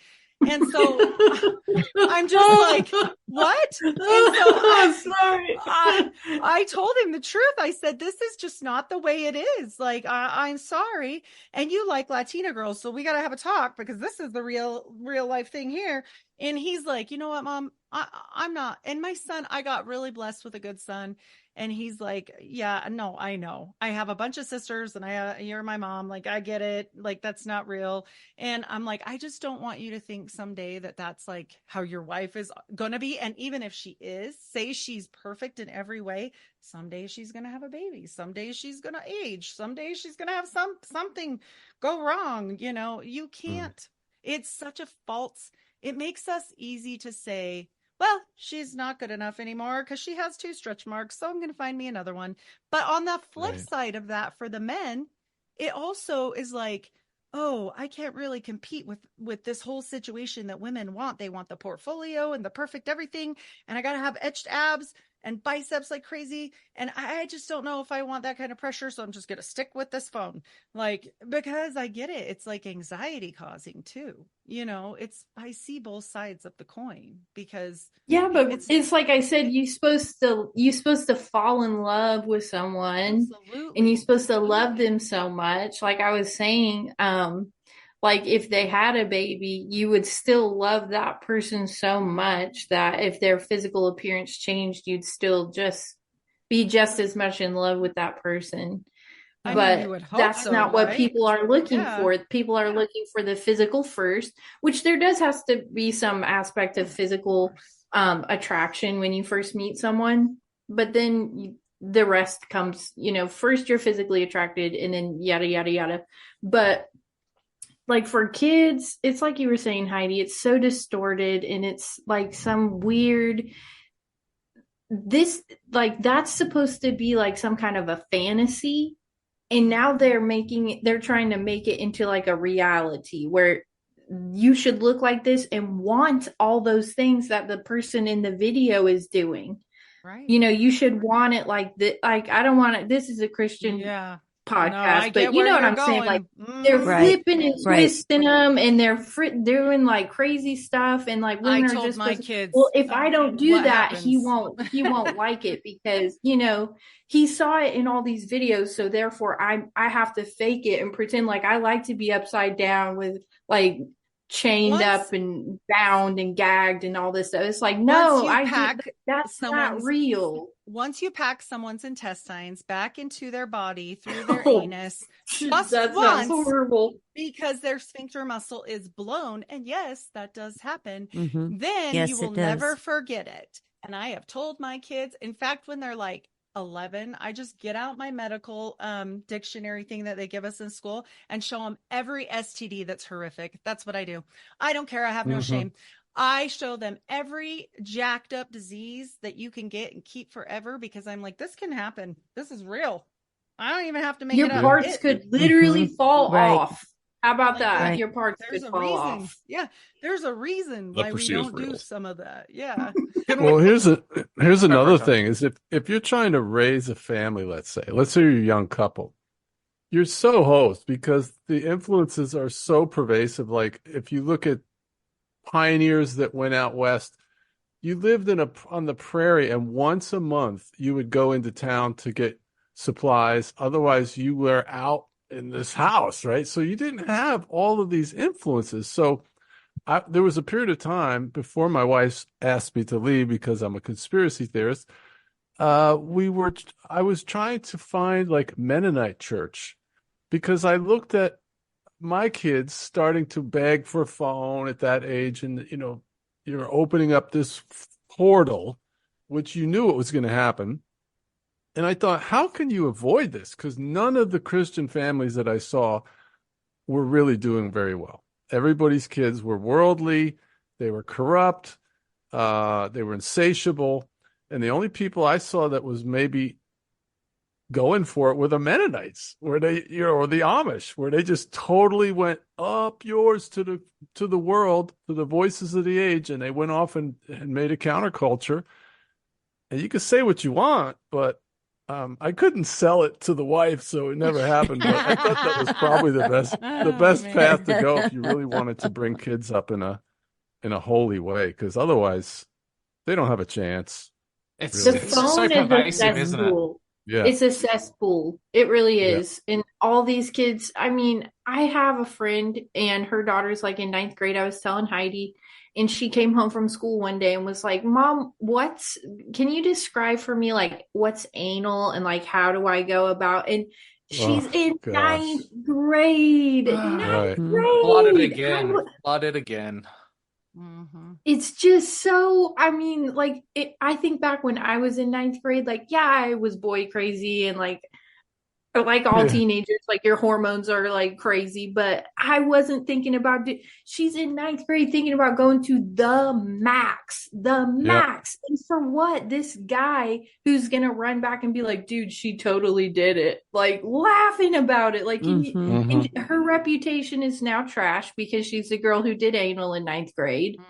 And he's going to tell all his friends about it, and they're going to try to get with her because they know she'll do it.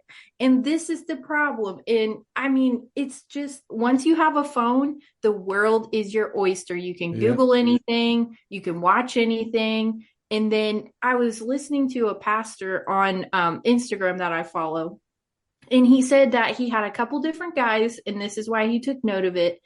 He had a couple different guys who were married with kids come to him and say, I think I'm actually gay and I don't know how to like come to terms with this because I think I'm actually gay. And he asked them about like their life and blah, blah, blah. And they had all been watching like lesbian porn. And he was like, even though it's lesbian porn, you've still invited like a spirit of perversion kind of into your life. And they're now confused about their own sexuality, even though they are attracted to women. And it just kind of got me thinking. I'm not saying every guy who watches lesbian porn thinks they're gay. I'm just saying it got me to thinking that he took it in that way. Like, you've invited a spirit of sexual perversion into your life, and now you're having some weird thoughts. And it's as easy as that. It's the phone is like a scrying mirror that we all have in our pocket, and we carry it around with us every day, and like they watch you through it and they know your habits, and it's really the phone is like the gateway to hell, really. Julia, try not giving your she kids just had a a phone. thumbs We up. tried that. She had a thumbs up again, Julia. Did you know that? Did I? Yes. Update. Julia, Oh. there we go. You're right though, Julia. There's a great example of this, of what happened during COVID. Because people were locked into their houses during lockdown around the world, a lot of people had time on these devices. We saw the largest statistical uptick in men identifying as transgender. And far more often than not, they attribute it to, I was watching a lot of transsexual porn and I identified with the women, air quotes, within the videos and how empowering they were. So I think it's not just something that taps into a sexual desire that some people have.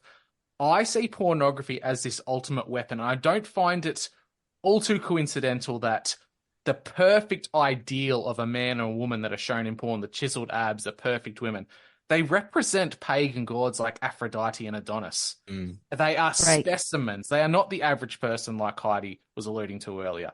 They're showing these pseudo-pagan gods and goddesses, which people end up having an infatuation with. And often, in cases like during COVID, the men want to be. The men want to be the hermaphroditic gods of the pagans by watching and subjecting themselves to this kind of propaganda. Well, because I want to say too as well, and then it starts coming out in that way. So again, we're going to go back to strong father figure in that whole childhood trauma. Yep, childhood trauma plays a very, very large role in your gender identity.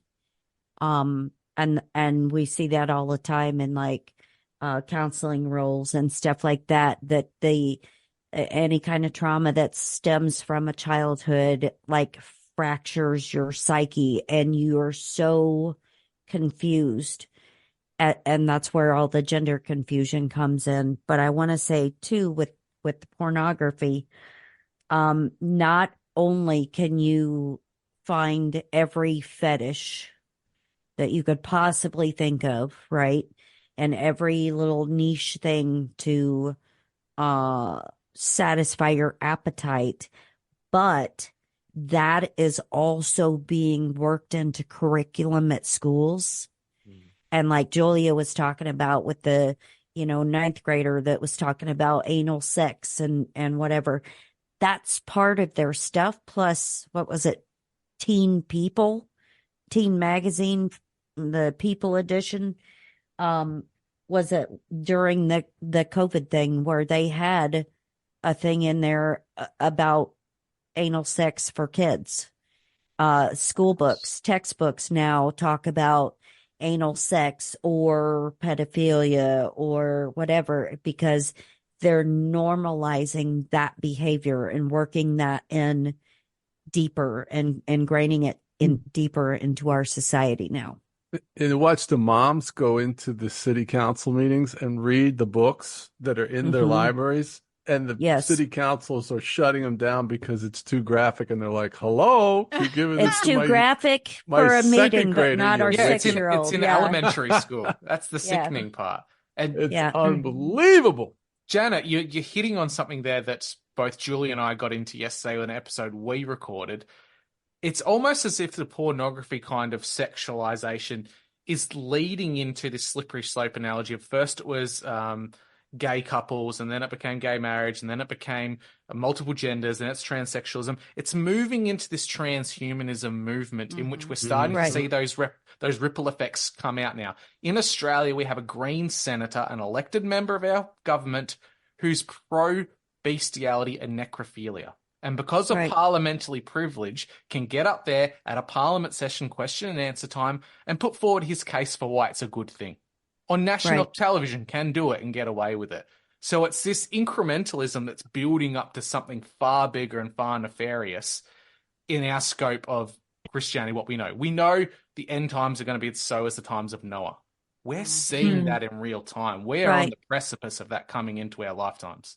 And what do we know about the angels? What do we know about the angels? The angels mated with everything, anything that walked, animals, anything with a heartbeat, men, women. Right. They didn't care. Yeah, that's what it means. That's what it's about. That's what it's about. But we have educators and senators and the whole 9 yards here in the United States that are very pro pedophilia. That don't have a problem getting up there and saying it's normal. You should be attracted to children. Love is love. No, it's not. Especially if you read the Bible, if you follow the Bible, he talks about, not having sex with animals, not having sex with your family members, not having sex with your neighbor's wife, literally everything.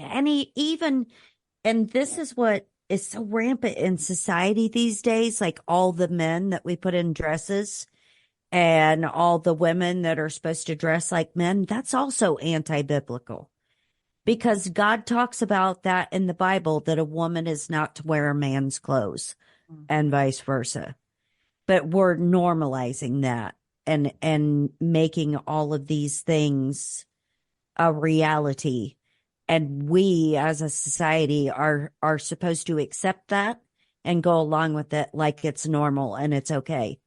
But when you do, I agree. That's a problem. I think they almost want us all to have like ambiguous genitalia and be in some kind of a fluid state. And why? Because the angels were neither male nor female.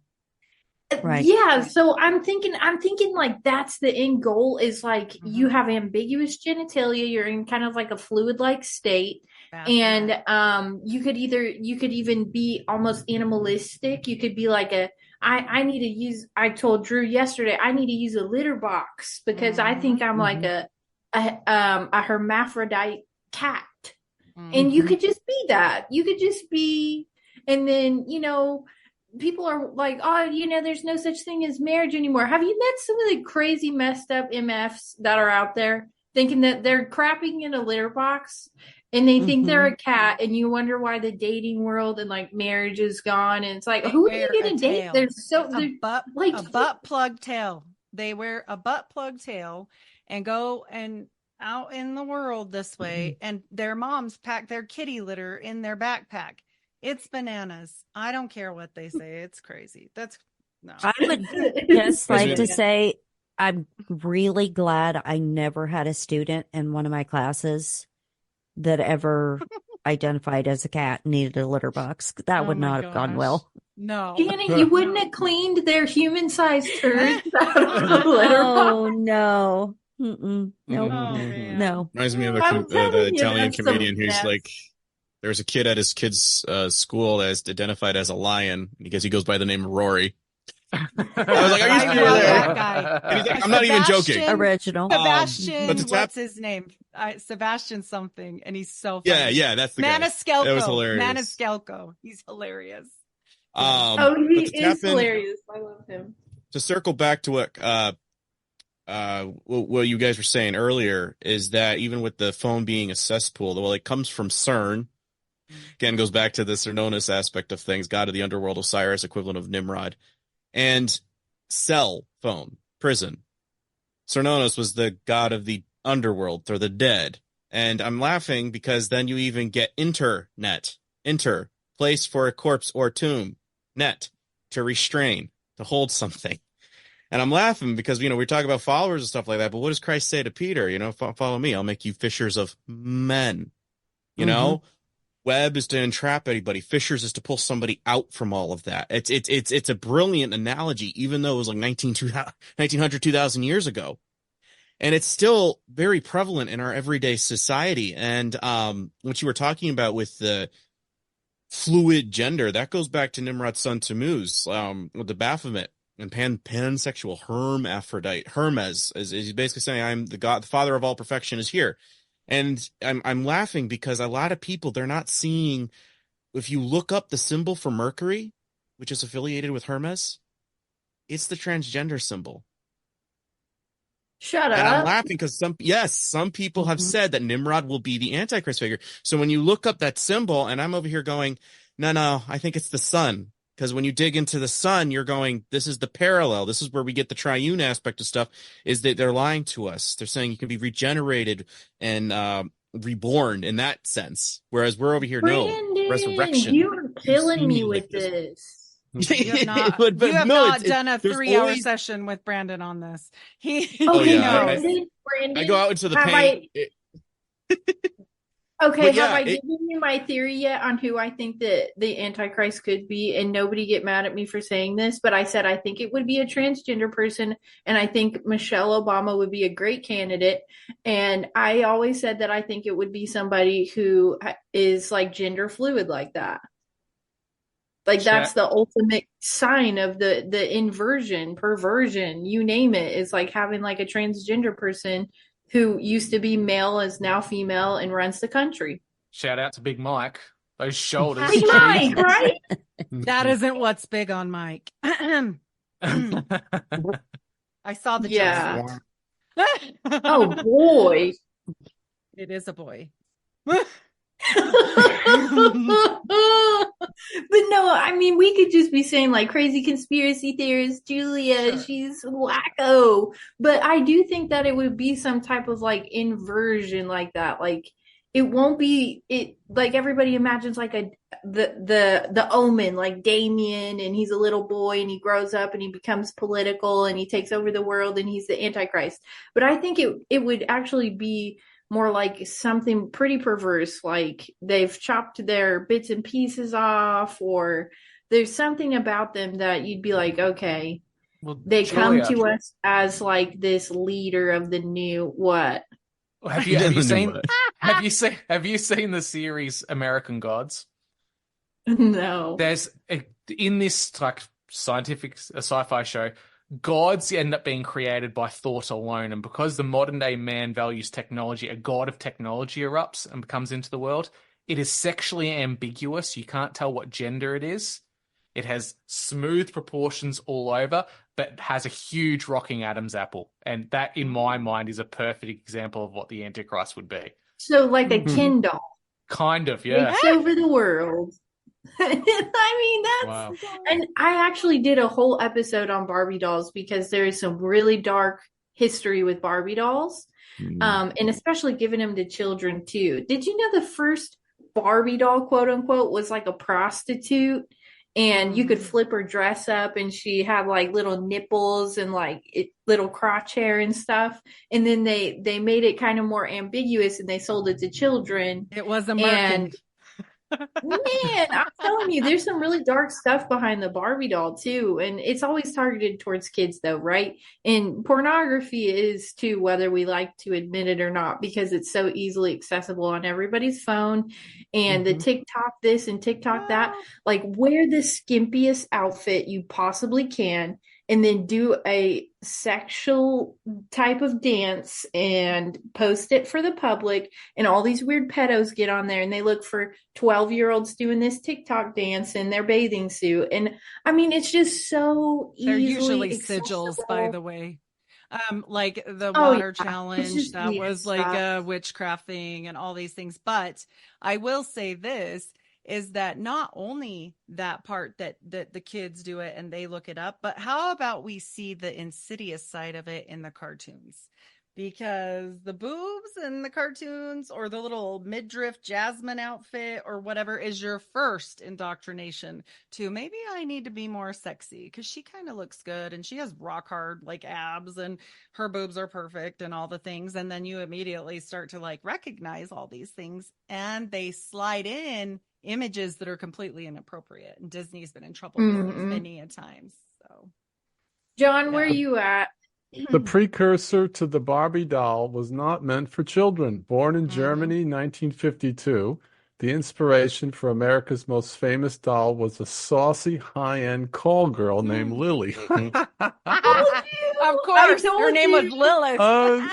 Unbelievable. Lilith, right? See, look, John fact-checked me live on air. I told you guys. I was like, what? I never heard that one. That was pretty incredible. So well, that was the looked it thing. When the Barbie movie came out, I'm watching lines, and some of them are conservative. I've seen conservative girls that were in line, and I'm like, you guys are all wearing pink. I was like, am I at a abortion rally, or is this the Barbie movie? And what do they do in the first scene? They crash a baby's head against a rock. And I'm like, guys, if you needed any more proof, and they're all clamoring like, yeah, this is the greatest movie, the nostalgia. And I'm just like, if you knew where it came from. Right? Oh, Yeah. Julia. I feel that way. Yeah. That is a breakdown film for us. I sat there with my wife in the cinemas watching Barbie going, oh my God, the esoteric symbolism in this is unfounded. I don't know, Drew. I can't make ever. myself sit through it. I can't make myself sit through it. There's some that I see and I'm just like, I can't do it because I'll puke in my mouth and I just can't. You know, I played with Barbies and Polly Pockets and like all those things as a little kid, but when you're like as a conspiracy theorist, like I did the Barbie episode and I look back on it and it just ruins a lot of stuff from your childhood. And you know, the Barbie movie came out and I was like, I'm not worshiping Satan today, thank you. They didn't even try to hide it. The social programming was so obvious in that, and it was like all through it too. It was really laid on pretty thick. I didn't watch it either. I just saw like the reviews of it. It's obvious for us. It's not obvious to the people who still have mud in their eyes, and that's the thing. Yeah. They aren't seeing this stuff. Does Right. anyone else have anything easier. to? That's right. Does anyone else have any closing statements for our conversation today before we sign off? No, this has been Come fun. on, people. I'm going to You're say, throwing absolute fire. I'll throw all one to episode. John. Let's go. John, I'll throw one to John. They no longer have mud in their eyes, but that was directly spit in their eye, not made by a paste anymore. Right, John? Yeah, right. She's talking about a Mandela effect. And by the way, Brandon quoted from memory Hosea 4:6, my people perish from lack of knowledge, but that is a Mandela effect. It's never been that. Never been It's there. always been my people are destroyed for lack of knowledge, which is Destroyed. They wildly changed it, unfamiliar. Brandon. You're And not wrong. You're not wrong. You can go to Amazon and there's 3 books for sale, I think, called My People Perish from Lack of Knowledge, right on the cover of the book, which never existed. It's a Mandela. There's so many. How could that be? CERN. Yes. Destroyed, Agreed. but that would tap into more like deteriorating because of that. As a parish is already, it's a summation of things. So I like how you're right. I can see. He has a whole bunch of them that you'd be blown away. Judge. No, that's not good. lest- That's good. Judge not lest ye be judged is not there. That is not there. It's not there. This is a whole nother episode. It is The an mind episode. bender. Next time. Yes. That's my closing comment. Thanks for having me. It was Janet, great were to be you with you going to guys. say something, Janet? I was just going to say, for the people out there who are followers of Christ, stand your ground, stick to your guns, stick to your faith and your belief in God, and don't give in to the temptation to go along to get along. Don't be swayed into thinking that you have to accept all of the things that they're pushing as society that are anti-biblical. So just lean on God for your faith and your belief. And don't be Fantastic. ashamed to get Amen to help. that. Do not let shame back you into a corner because God is there for you. He doesn't care. He already seen it anyway. So don't worry about that.